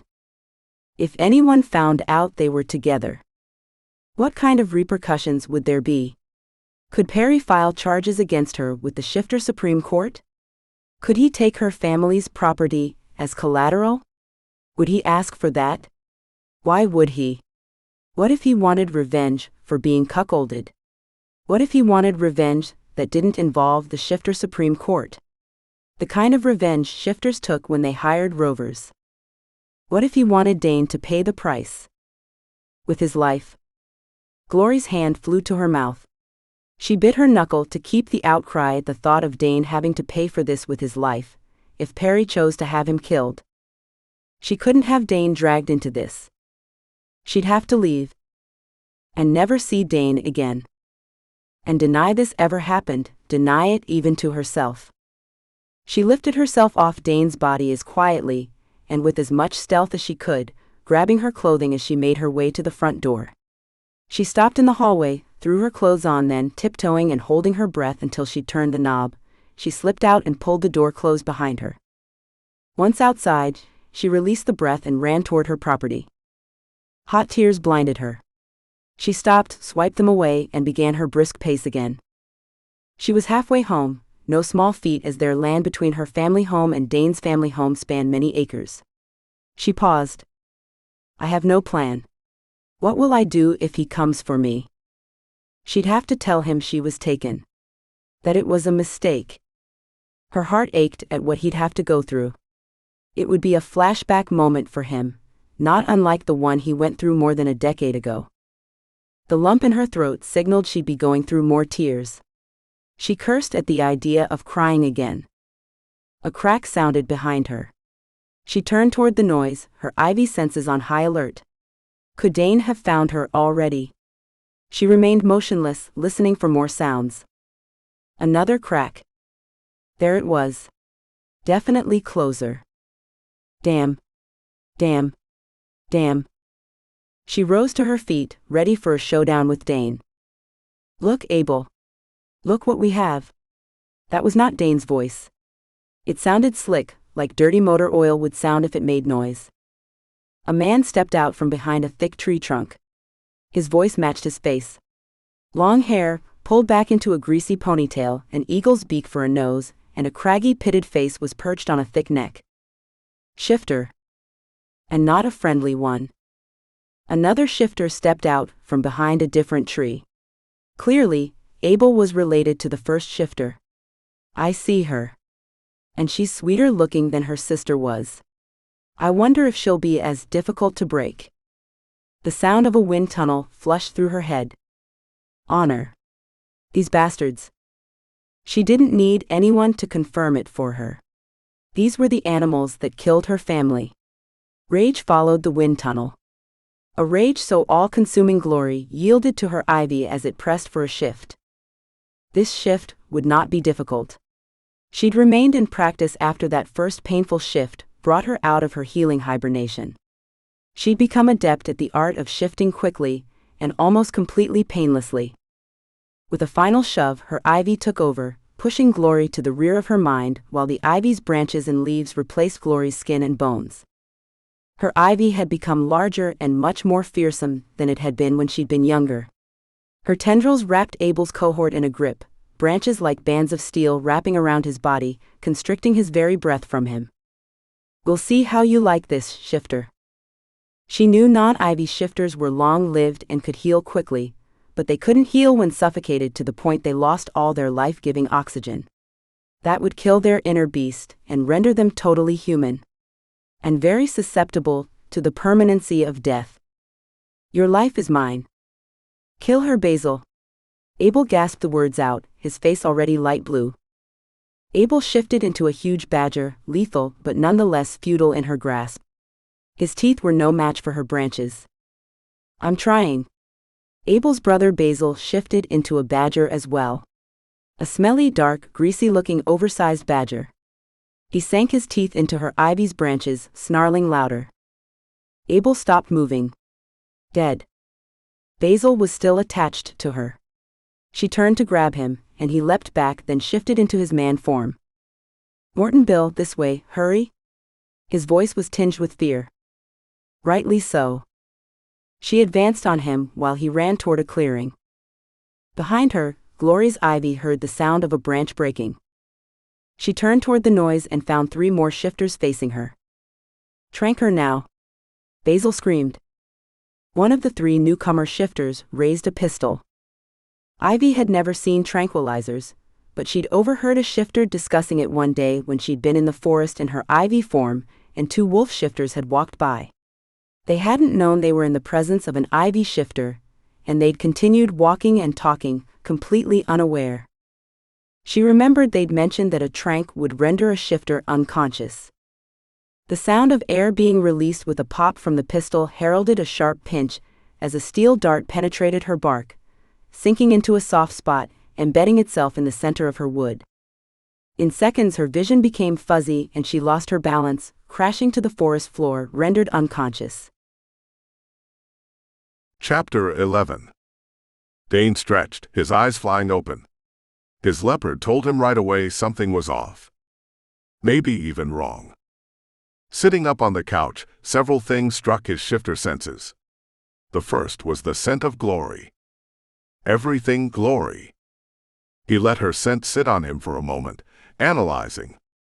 Their lust, her climax, those were easy to identify and understand. The fear and the tears? Not so easy to understand. He remembered her falling asleep with him.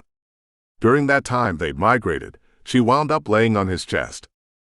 Evidently, she'd cried. He touched a spot on his torso that had emitted the strongest scent of her tears. A tiny pool of the moisture had dried, leaving the almost indiscernible ring of its existence on his body. The next thing his senses picked up was the quiet in the house. No sign of her heartbeat nor her breathing. No Glory at all. She'd left. Why? Why after what they'd just done?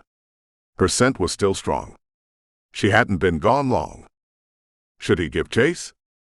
Near him, on the coffee table, the loud sound of a cell phone vibrating on wood disrupted the alarming peace.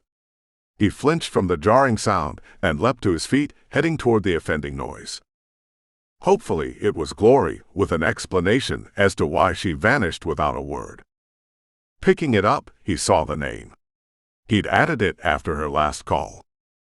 May Forester. Uncle Frank's note said to call her. Should he talk to her now or go after Glory? Aunt May could keep. He pressed decline and pocketed the phone. He dressed to go after Glory. In his pocket, the phone began its insistent buzzing. Could it be Glory this time? He looked. Again, May. Again he declined the call. On the third ring, he decided if she was going to work this hard to reach him, he should talk to her. Tapping on the accept icon, he put the phone to his ear and gathered his clothes. Dane. Hey, Aunt May. I was beginning to worry when you didn't take my call. Worry about what? That something had happened to you. That you'd been hurt. On the other end, she sucked in a breath. Or worse. I'm fine. Except I'm head-fucked again. Over Glory. Again. Uncle Frank's note said to call you, that Glory's parents were killed by the same shifters. Yes. I was supposed to talk to you if something happened to him.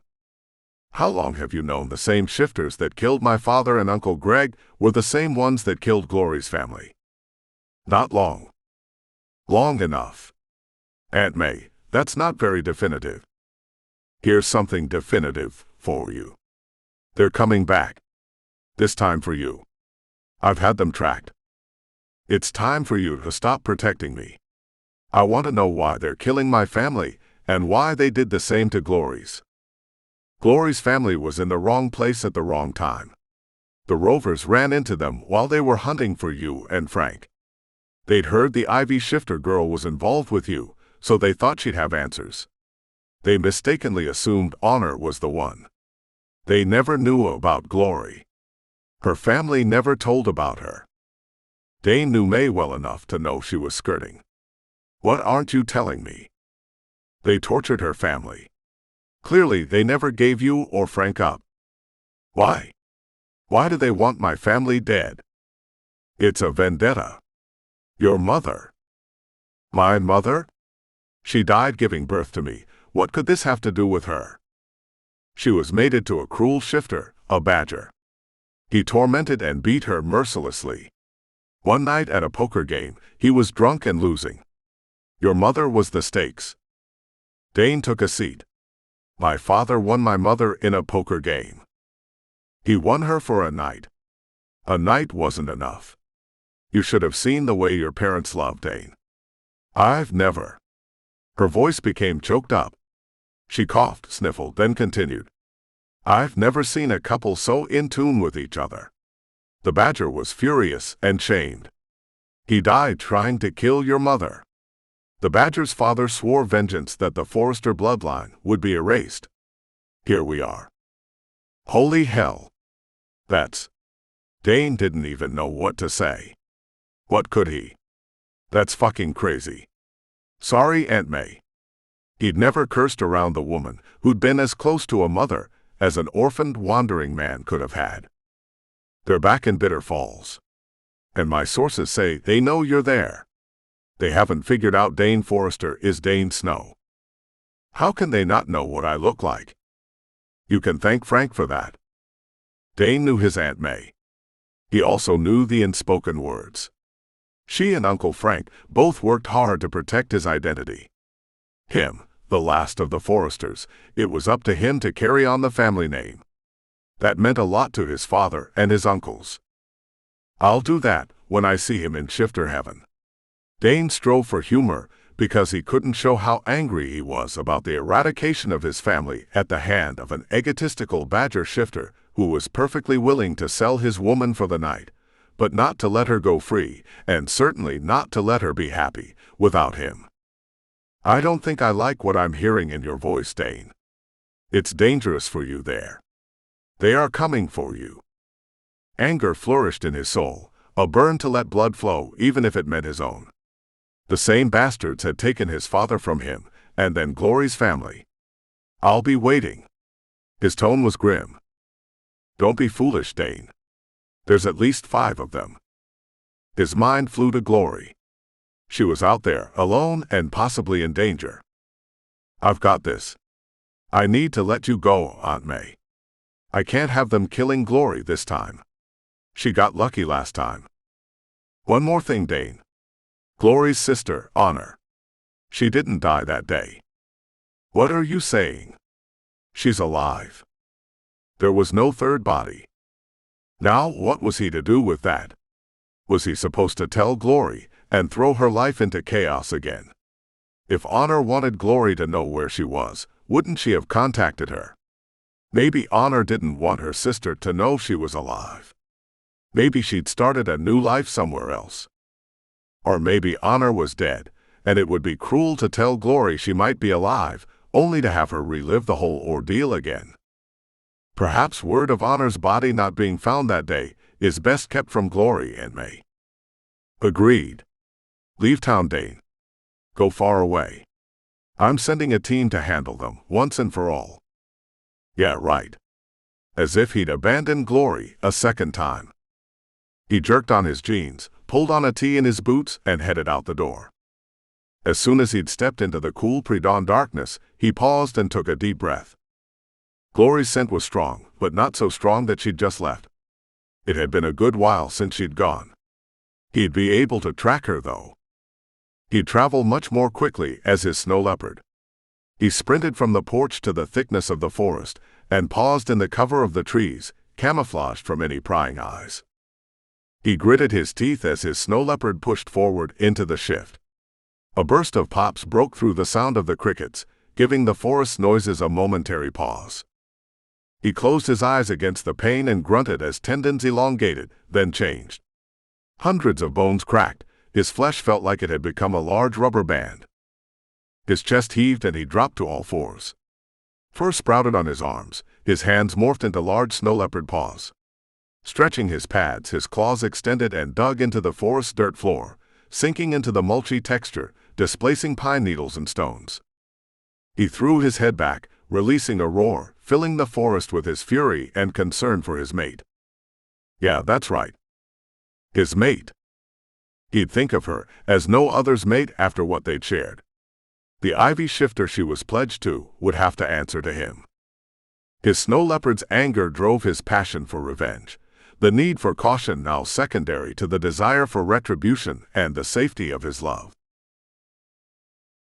Chapter 12. Glory wanted to shake her head to clear it. She knew better than to do that. She'd garner unwanted attention from the shifters. She could hear the voices of the shifters who'd trank at her. The fog tried to push her back into a fuddled state, but her ivy worked overtime with Glory to regain control of her brain. She was in her human form. She didn't remember shifting. She opened her eyes to a slit. 4 shifters gathered around a dead fire, long dead by the looks of it. She was still in the forest, thankfully. For some reason, it gave her comfort to know she was still near Bitter Falls. Still near enough for Dane to save her. If he comes for me. Why would he come, though? He'd have no reason to. Not really, since she'd slunk away like a thief in the night without as much as a word. Why would he want anything to do with her, after her actions? Hands and feet were bound, she'd been left leaning against a tree on soft ground. Soft, except for the rock poking in the middle of her ass cheek. It felt more like an arrowhead. She wanted to move. She couldn't. That wouldn't do. That'd give away she was not unconscious. The 4 shifters were seated on boulders, talking in low voices. She heard occasional words, but they were careful for the most part to keep their voices below the preternatural shifter threshold of hearing. She kept her breathing and pulse even, so they wouldn't notice she'd awakened. Of the shifters, she recognized the one named Basil who'd been with Abel, the one she'd killed. She also recognized the one who'd held the pistol that Trank at her. The other two had been with the one that shot her. Were there more of them? Could her Ivy take 4 shifters? She wasn't convinced she could, especially not if they were going to Trank her again. She'd give it her best try though. She pushed her Ivy to shift. Nothing happened. She pushed once more. Again nothing. What the hell is going on? She asked her Ivy. Her Ivy had no answer, but she was there. Why couldn't she shift? Was it something in the Trank? Had it ever been used on an Ivy shifter? Her guess would have been no, since Ivy shifters remained private and did not mingle with other shifters. Don't panic, she instructed herself. Don't panic. The last thing she needed was to freak out and set her pulse to racing and give herself away to the thugs around the fire. What did they want with her? They were clearly the same ones that killed her family. Why were they back? Was there some reason for them to go after her family? She heard her name and held her breath to hear what they were saying. Kill now. This came from Basil. Grumbling sounds came from another shifter. He said, a third shifter began, before the rest of his sentence trailed off into indiscernible mumbling. No. Basil's voice was loud. I don't care what he said. She killed my brother. That explained the resemblance. Abel was Basil's brother. Too bad she hadn't killed him too before they'd Trank at her. She heard the sounds of branches crackling. Dane. Who else could it be? She lost control of her heart rate as it sped up. Dane would help her get free, and he'd kill these bastards. She reined her pulse in. The sound of footsteps and leaves rustling grew closer. But it sounded like more than one person. Perhaps Dane had reinforcements. Even better. The wind blew, blowing scents of shifters her way. She inhaled deeply to pick up Dane's reassuring scent. Except that wasn't Dane's. There was one. Male. Unfamiliar. And there was another scent. Familiar. Sarah. Sarah was with Dane. Here to save her. Did Dane send someone out here? Was Dane behind them? A form shot forward from behind the trees and bushes, then collided into her. Glory. Thank goodness we found you. Sarah hugged Glory. Oh my God, Sarah, be careful. There are. She'd been ready to warn Sarah the rover shifters were there, and now she'd be in danger too when another form stepped out of the shadows. Glory had never seen him before, but she knew right away who it was from his picture. Barrymore? The surprised word slipped out. His smile was tight-lipped. Glory. You're in danger. You don't understand. The words came tumbling out of Glory's mouth. At the same moment, the 4 shifters walked up, standing next to Perry. God, they're going to kill him and Sarah. She pushed for a shift so she could help them before it was too late, but nothing happened again. Fury flowed through her, leaving her shaking with anger at her helplessness. 2 more innocents are going to die now, and it's all my fault. They're here to save me. What's going on here? Perry frowned, the downward V in his brows marring his handsome face. Can't you see? Sarah turned toward Perry. They've taken Glory captive. We have to help her. Sarah fumbled with the bind securing Glory's hands. Hush, love. Perry leaned down, put a hand out, and pulled Sarah to a stand next to him. You really don't understand what's going on here. He snaked his arm around Sarah's waist, pulling her close to his body. Sarah looked at him, her smile insipid and her gaze infatuated. Sarah and Perry. Confusion rocked Glory. Not that she cared about Sarah and Perry being together, but that she had no clue. What? Glory's head began to spin, but this time it wasn't the Trank. She was the one who didn't understand. Why did he call Sarah love? Why were the shifters not attacking him? She's not supposed to be here. He scowled at Basil. You and Abel should have handled this. She killed Abel. We agreed. She was not to see me. Sarah's eyes were ping-ponging back and forth between Basil and Perry, her mouth agape. Glory tried to process this new change of events. It was too much. What did Perry have to do with these shifters? They were the ones who'd killed her family and Dane's uncle. How did Perry know them? Why'd he say she wasn't supposed to see him? Perry? Sarah's voice sounded like a little girl who'd lost her puppy. What are you saying? Nothing, dearest. We'll be together just like we should be. But Glory's not going to be hurt, right? You promised. You said she didn't want to be bonded to you anyway. Perry put his fingers over her lips in an intimate way that made Glory's stomach turn, not from jealousy but from the deception being perpetrated. Glory had thought Sarah was slow, sure, but this trickery was too much. She killed my brother. She doesn't deserve a swift death. You and your brother are far from the professionals I thought you to be. How difficult can it be to take out a single female Ivy shifter? It was a side job to augment the assignment you were here for. Perry shook his head as if in disappointment. Such a disgrace to rovers everywhere. His glare took in the other 3 shifters.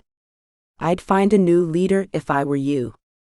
Basil ground his teeth so loudly, the sound was worse than nails on a chalkboard.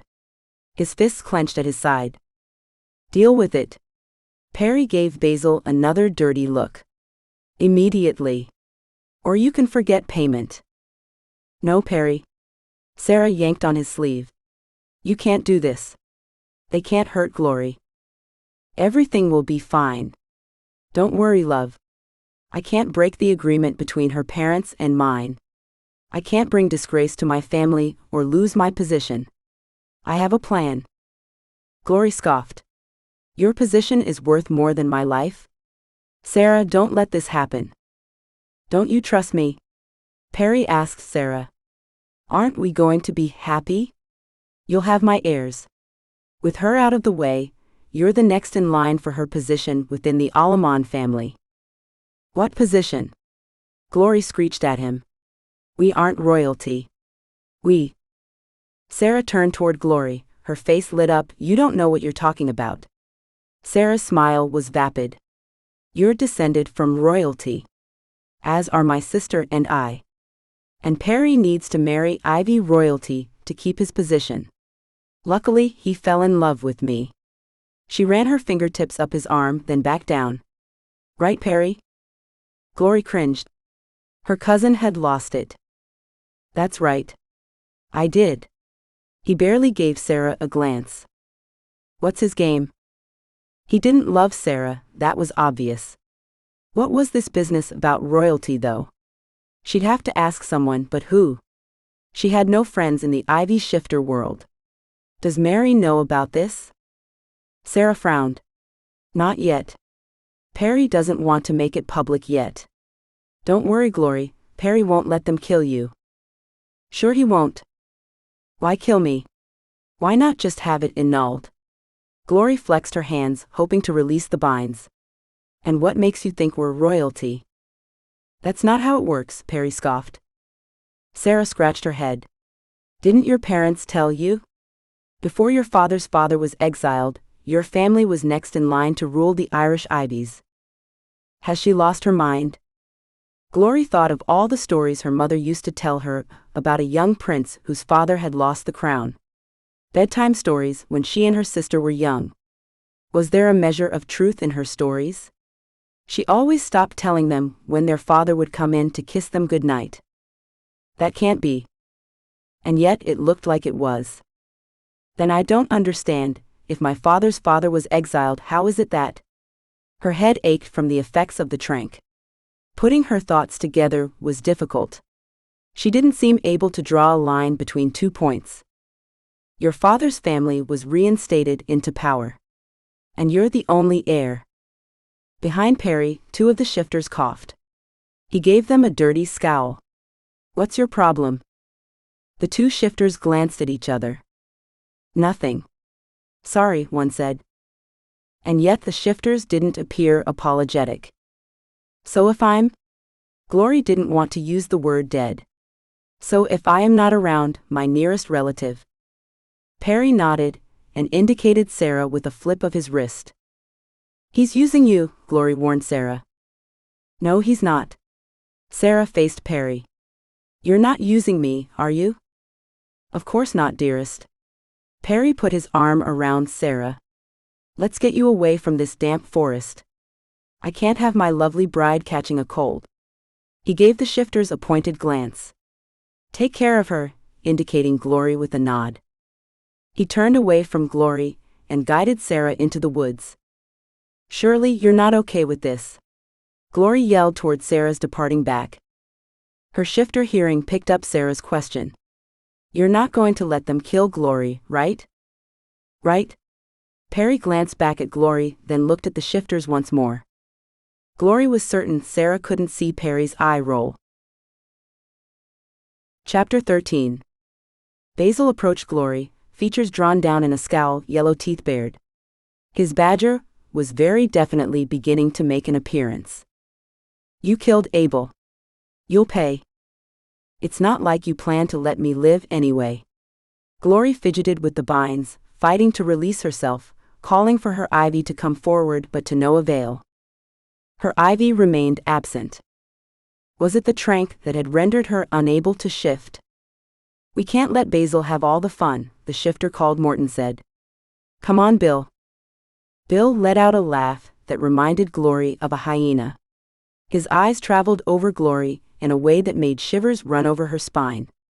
She couldn't hide the shudder that racked her body. Catching her response, Bill released his scavenger giggle again. Ah, don't worry, little Ivy shifter, we won't hurt you. He winked. Too much. How do you like the way that Trank takes your shifting abilities away? Did the same thing to your sister. Disgust plunged Glory into an abyss of anger. Let me loose, you bastard.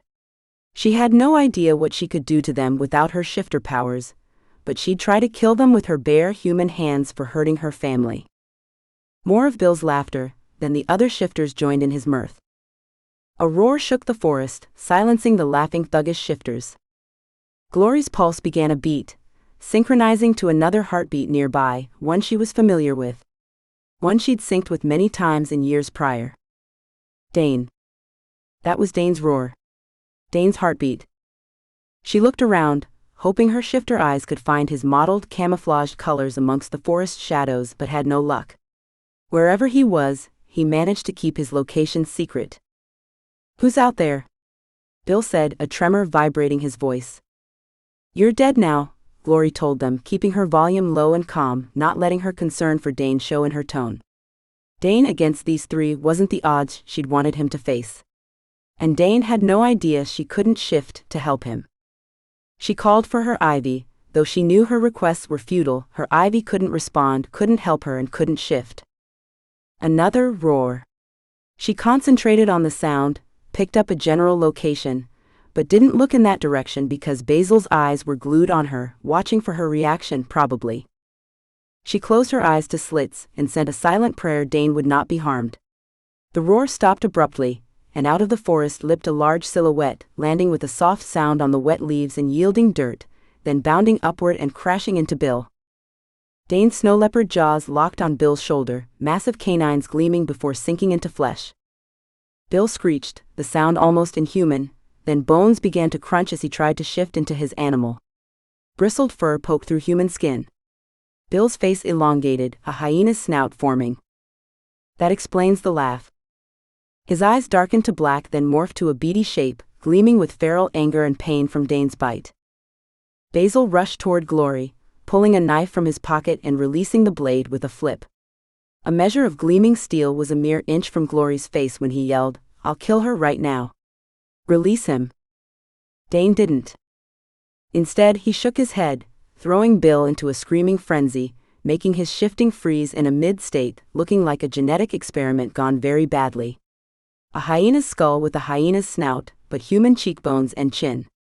His arms had remained human, though his paws had shifted. Basil placed the knife against Glory's throat, piercing skin with the tip of the blade. I'll cut her. She can't shift to heal. Dane froze. Release him now. Dane's jaws slowly pulled apart, blood dripping down Bill's shoulder. Dane's leopard eyes trained on Basil, as if weighing the option of attacking him instead. Don't, Glory whispered, knowing Dane could hear her softly spoken speech with his shifter hearing. Don't do it. Dane shifted swiftly, his features transforming into the man she loved in a nanosecond. Broad-shouldered, blue shirt torn and bloody, pants rumpled, his chest heaved with each breath after the exertion he'd been in fighting for her life. Untie her, he demanded of Basil. You don't call the shots here. Basil moved the blade, digging it deeper into Glory's flesh. Glory fought the wince, not wanting Dane to see her in pain and react. You had me worried. Dane took a step in her direction, ignoring Basil's sneering laugh. Sorry. She swallowed gently, trying to push her nerves away. I didn't mean to worry you. You can't shift? She went to shake her head, and remembered the blade as it dug deeper into her skin. No. The trank. She bit back the sob, wanting to escape. They killed my family. Dane nodded. They'll pay. How's that, wise guy? Morton stepped forward. Your odds suck. You're alone. There are 4 of us. Not exactly. The 2 words, spoken in a deep timbre, hung in the air, unchallenged. From within the bowels of the woods, 4 huge men strode forward. Shifters, all 4, this much was clear to Glory. Wide-chested, broad-shouldered, with features similar enough to cast the men as relatives if not brothers. Their faces were grim, as though accustomed to dealing in death. Their bearing was that of soldiers. Dane studied the newcomers, then finally spoke. May sent you. He didn't phrase it as a question. You must be Dane, came from the one who'd already spoken. I'm Range. That's Asa Jason Davin. The other 3 shifters nodded their greeting. Mouths set in cruel lines, ready to perform the deeds they were here to handle. Dane seemed okay with them, so alarms didn't go off in Glory's mind, yet she couldn't help acknowledging that whatever side these men were on was the side she wanted to be on.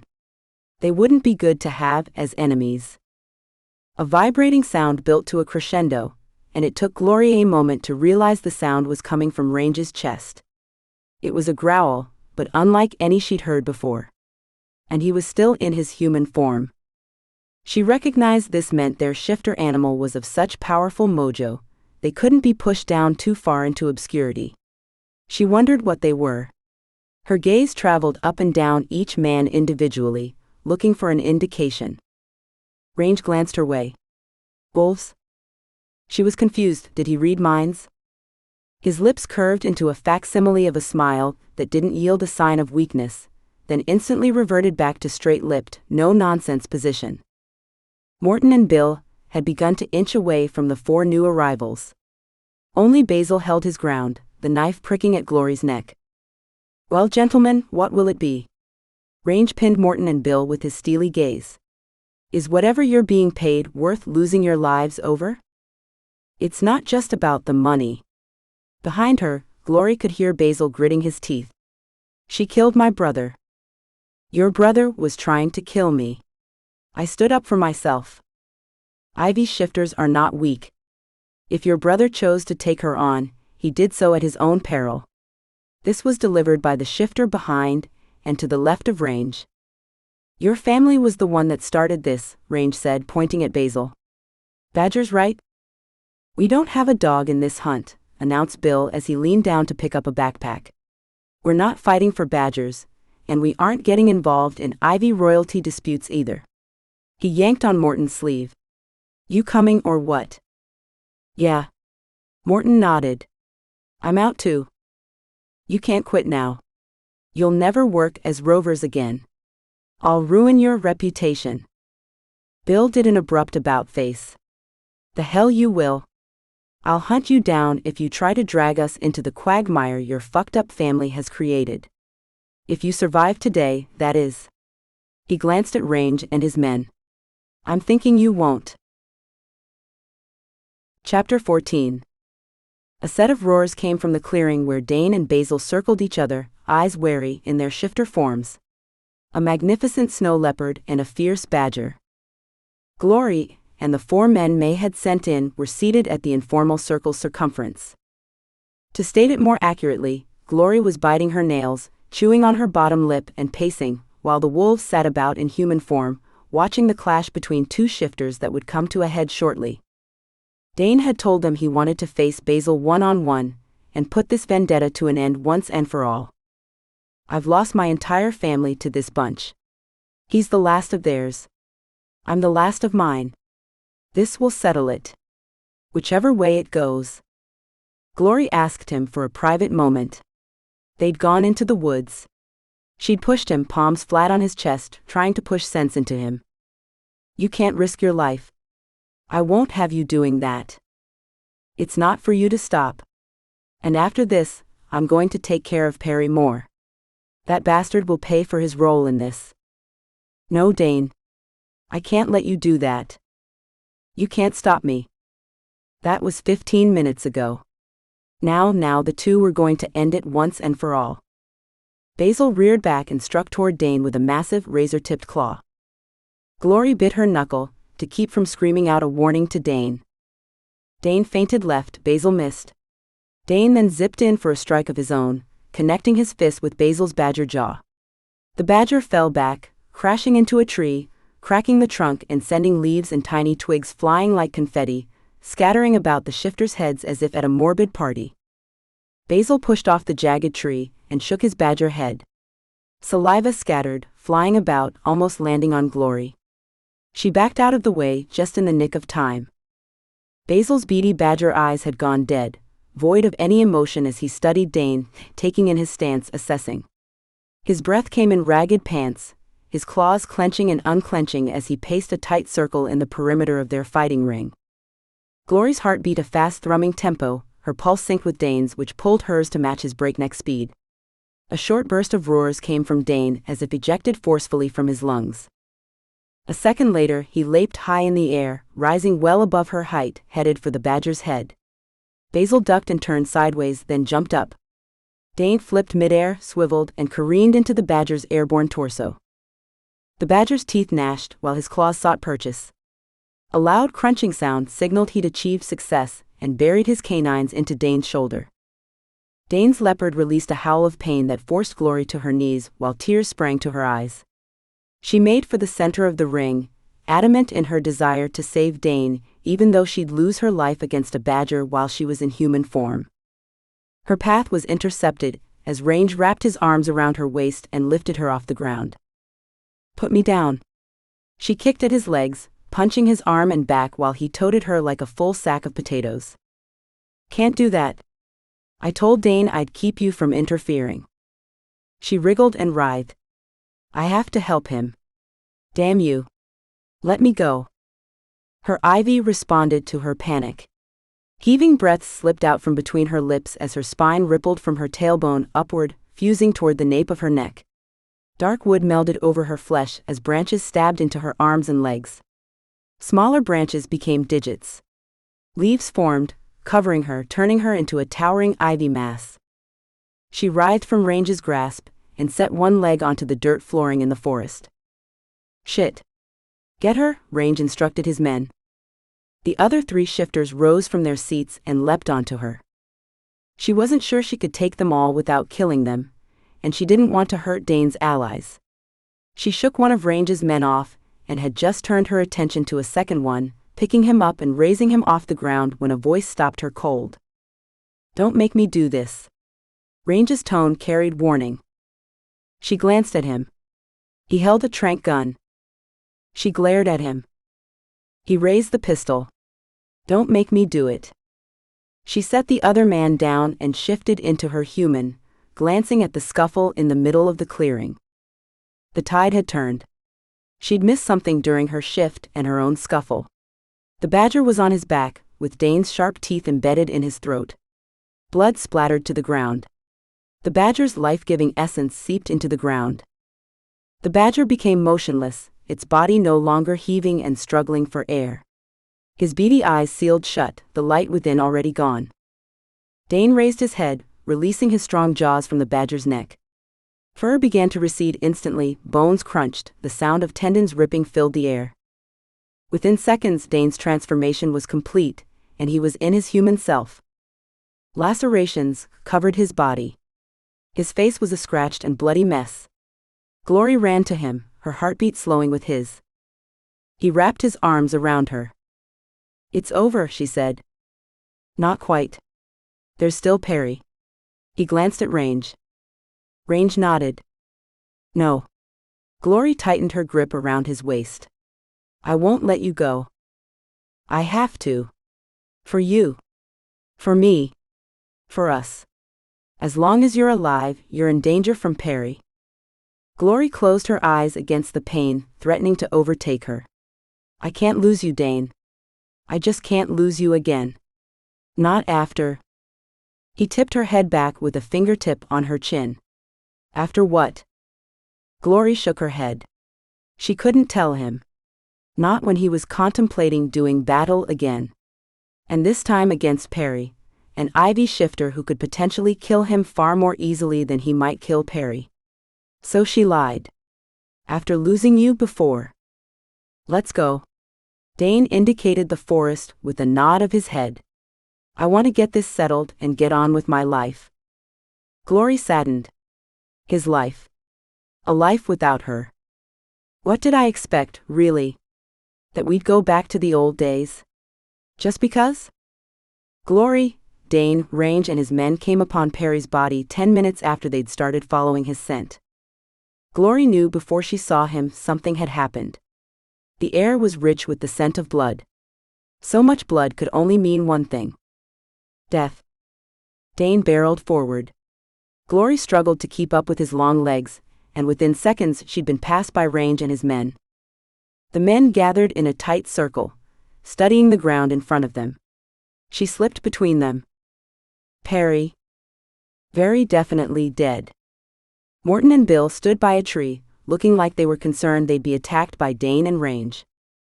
"He wouldn't back off," Morton said. "He kept insisting we didn't do our job, and..." Bill shrugged. "You saved me some time." "He wasn't easy." Bill wiped the blood that dripped from a cut on his forehead. "He's an Ivy." Range nodded. "Dane, you go ahead. We'll take care of this body and the badgers. Go on home. We'll be on our way as soon as that's done. Our work here is complete.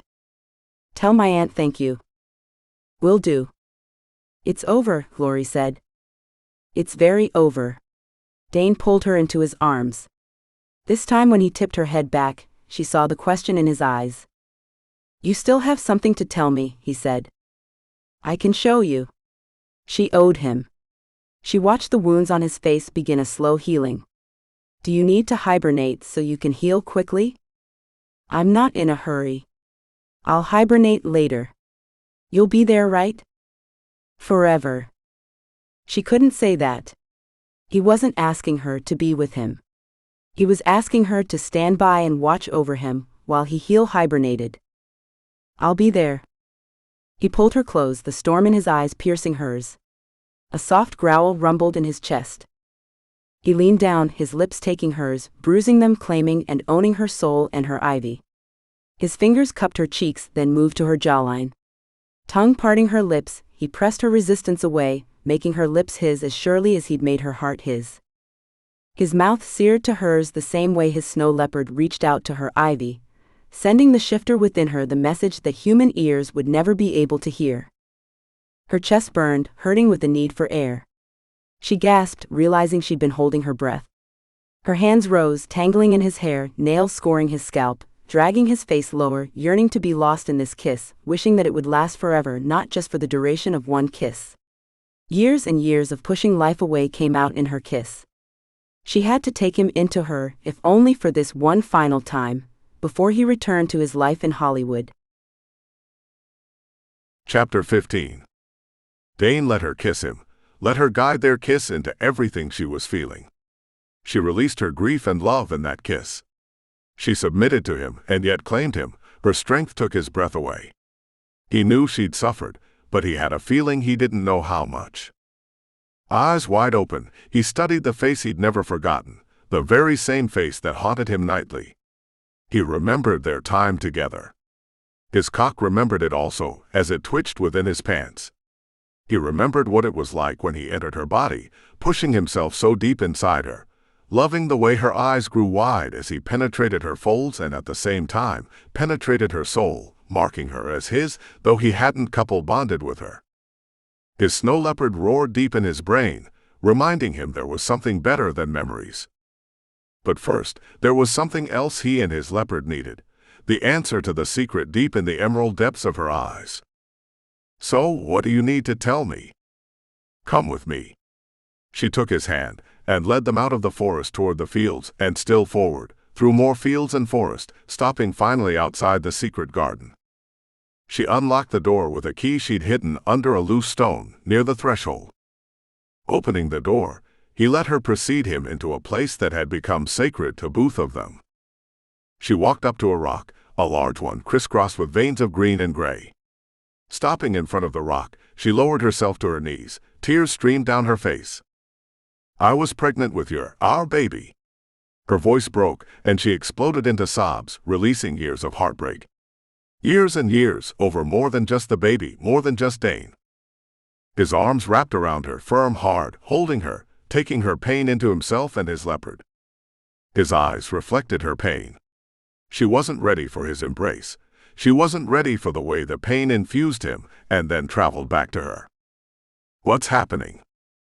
My leopard can't let your ivy suffer alone. God glory.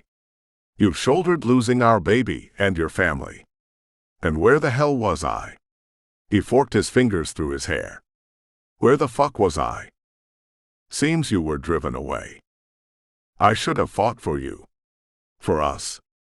Why didn't you? I thought you didn't want me. That you wanted your betrothed." A shudder washed over Glory. She couldn't help it. The idea of Perry was repulsive. "Never. That was arranged when I was a toddler. I never gave it much thought. Glory, I've always thought you were my only mate. There's never been anyone else, Dane. Ever." She pushed him back. "There never will be," he growled. "I won't let you slip out of my life again." "What about Dane Snow? He lives in a garden with a beautiful ivy and a rock to remind him of the baby he and his mate never had." Dane put his hand on the rock. Glory covered his hand with hers, marveling how much larger his hand was, how it eclipsed hers. Dane. His name slid off her lips as if she'd never stopped saying it. It was as much hers as it was his. He lowered his head and touched his lips to hers, groaning into their melded mouths. His sharp teeth nipped at her chin, then traveled to her jawline, then down lower and lower, trailing heat down her neck to the neckline of her top. His fingers lingered on the top button. Her breathing became ragged as his fingers played over the buttons. Each slight touch on that button teased and tormented her with a need to have him open her top and touch her body. Frustration kicked in. Glory reached for the button, pushed his fingers aside, and freed the tiny round button from the fabric. Her body craved him. Her ivy needed him, and more than anything, Glory yearned for him. His lips alit on hers, coming in for a hard landing, kissing her with an edge, as if driving the reality of this home. She kissed him back, her tongue pressing between the seam of his lips, wanting him to know this was not only real, but also everything to her. His fingers joined hers on the next button, moving quickly, releasing and parting the dirt and sweat-stained fabric. Dane leaned back, studying her creamy mounds, the way her ivory skin pushed upward and out of the bra overflowing. He traced the outline of the bra's edge, fingertips drifting off the fabric to course a heated path on her flesh. "Stunning," he murmured, his voice husky with desire. The result of his subtle and light touch, fleetingly flirting with her skin as it traveled on and off the bra's fabric, was delicious torture that created a high in her. His fingers walked across the center of her bra, brushing the delicate pink bow in the middle, then over her abdomen. She glanced away, unwilling to see what his face would think of the toll the years had taken on her body. Dane put his thumb on her cheek, pushing her face toward his, making her look in his eyes. "Don't," he said. "You're beautiful. I want you." He flicked the button on her pants, releasing it. The zipper made a ripping sound as the teeth gave way to his manipulations. Her heavy breathing, coupled with his own deep breaths, almost drowned out the sound of the zipper. "I need you." Did those words just come out of her mouth? They did. And she meant every one of them. She needed to be with him, needed to have every bit of him with her. His eyes made a promise she wanted him to fulfill. An eternal promise she needed fiercely. She couldn't have stopped her hands from drifting to his wide chest if she'd wanted to. The muscles flexed beneath her fingertips, then her hand snaked across his shoulder, over his back and around his neck. Dane lowered his head. His tongue followed the path his fingers had begun, leaving a heated trail from her bra to her panties. His slick, hot tongue ran along the panties' edge, tracing the border from one hip to the other. He pushed her back, her body leaning against the wall, pulled her pants off when she raised her hips. His breath was a hot warmth on her stomach, making her body pulse with desire. Unable to control her passion, Glory moaned, which set a domino effect in motion. He traveled lower, licking his way south until her panties were below her knees. Her clit throbbed with yearning when he'd finally rid her of the panties and began to make his way north, licking her inner knee, nipping the tenderest points of her inner thighs. Head leaned back, Glory closed her eyes. She jumped when he shoved his face between her legs with a fierceness that showed her the depth of his own desires. Alternately breathing hard and then holding her breath, lungs burning with exertion, she sought purchase in the tall grass, grabbing handfuls and uprooting it without realizing she'd done so until afterward. He sucked in her folds, taking them in deep, then releasing them with a pop, over and over again. The sound was like kerosene to the fire of her lust, driving her farther and farther into an abyss of desire. When his tongue plunged in deep, she bit down on her lip to keep the cry that threatened to escape. "Dane. Please." She raised her hips off the ground, forcing his tongue in deeper, as a climax gripped her in its throes, her body convulsing with the orgasm. Dane pushed a finger deep within, holding it there while he sucked on her clit, his tongue flicking the sensitive nub, setting it on fire. Her moan started low, but rose to a squeal as she came with an unexpected brutality. Mid-climax, she sensed his movement, heard rustling, then felt her hips being lifted and then lowered onto his full girth. Hot tears coursed down her cheeks while he pushed her lower onto a shaft that filled her completely. Why the tears? Dane thumbed the moisture from her cheeks. Glory shook her head. Joy. Tears of joy. Welcome home. He drove into her, over and over, while she orgasmed without break, one searing orgasm after another.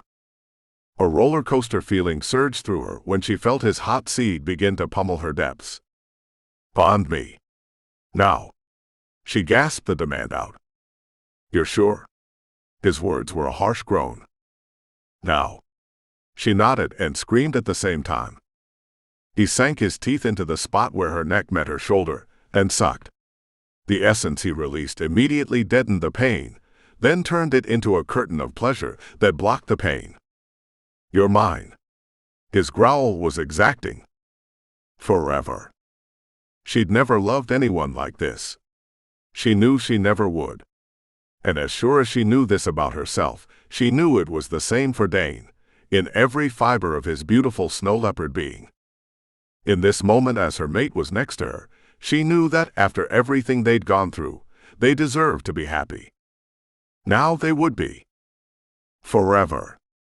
Right here in Bitter Falls. Epilogue. Dane stopped by the window.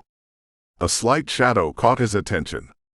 He sidestepped so the curtain on the window above the sink would hide him, and watched his mate as she shifted from her ivy back into the full-figured beauty he could finally call his own. Her back was to him, but he knew what he'd see the moment she turned around. A smile curved his lips when she faced him, though she had no idea that he was watching her.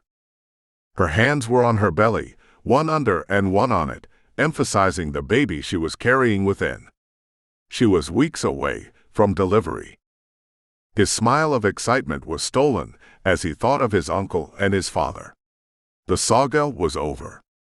The badger, the vendetta of his family, all of it, finally over. There'd be more they'd have to face in their lives. The Ivy shifters had left Glory alone, but was that permanent? And then there was Honor. Could he tell Glory about her sister? Or would it be better to leave the matter alone? Glory watched Dane. He'd been too distracted to notice. She'd opened the door and caught him at the kitchen window. She'd felt his gaze on her when she'd been in the backyard, basking in the sun in her Ivy form. He didn't have any idea of the Ivy shifter powers. Perhaps one day she'd tell him, but right now there were more important things in her life, in her mind and in her body. "I think I found the perfect name," she said. Dane's head snapped in her direction. Those gray eyes, sometimes lit up with joy, now were cloudy with sadness. She didn't have to ask him why. She knew he was thinking of his father and his uncle. "Do tell." Dane lay his hand on her distended belly, feeling for the baby's kick. He kissed her temple, his breath ruffling the tiny hairs. Gregory Francis.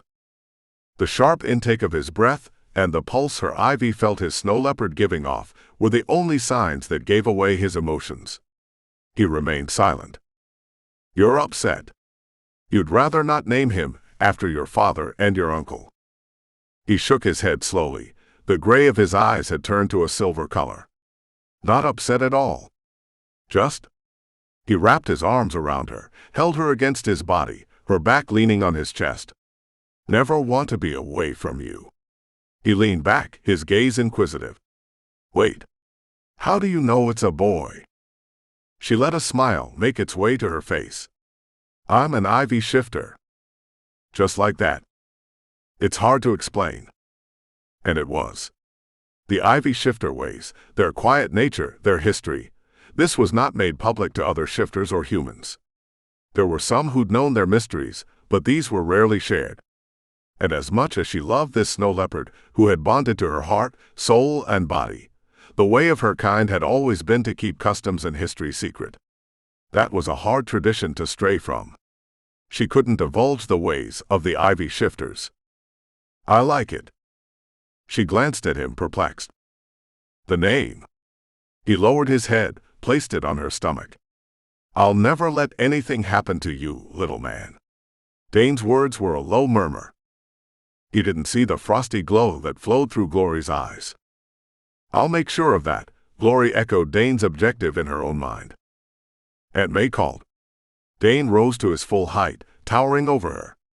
"Wanted to know when she'd get to see us, when she'd get to meet you and the little one." "Any time they want to visit." Glory wrapped her arms around Dane. She'd heard so much about his Aunt May, she couldn't wait to meet her. "I'll tell her." "How was your time in the garden?" "I went to go clear the grass from around the baby's rock, but you beat me to it, so I spent some time soaking up the sun's rays." Dane hadn't let the baby's marker go untended. He visited it every day, clearing the area and talking to the child they'd never get to meet. Glory had tended to the marker all these years, and he realized she loved being there, but in her advanced state of pregnancy, there was no way he was letting his mate do that. It wasn't a task or a burden for him. It was a chance to visit and mourn the baby they'd never know. Glory's time in the sun was essential to her as an Ivy shifter.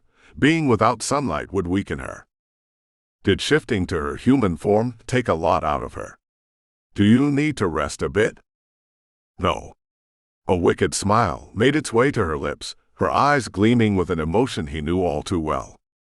Glory's hand drifted from his waist over his abs, closer to a part of him that was already waking up, ready for her attention. Her tongue traced her bottom lip suggestively, right before she trapped it between her teeth. A low groan escaped Dane. Her hand traveled lower. "Glory." That was his last word. His head swooped, catching her lips, taking her mouth captive. His tongue claimed hers with ferocity. They had a few years to make up for. Many years. Against his body, the baby kicked with a tenacity that Dane took to be agreement. Dane's growl of anticipation and desire transformed into one of pleasure. Glory moaned, the sound trapped between them. Life couldn't have been better for him. Right here with the one he loved in Bitter Falls. Forever.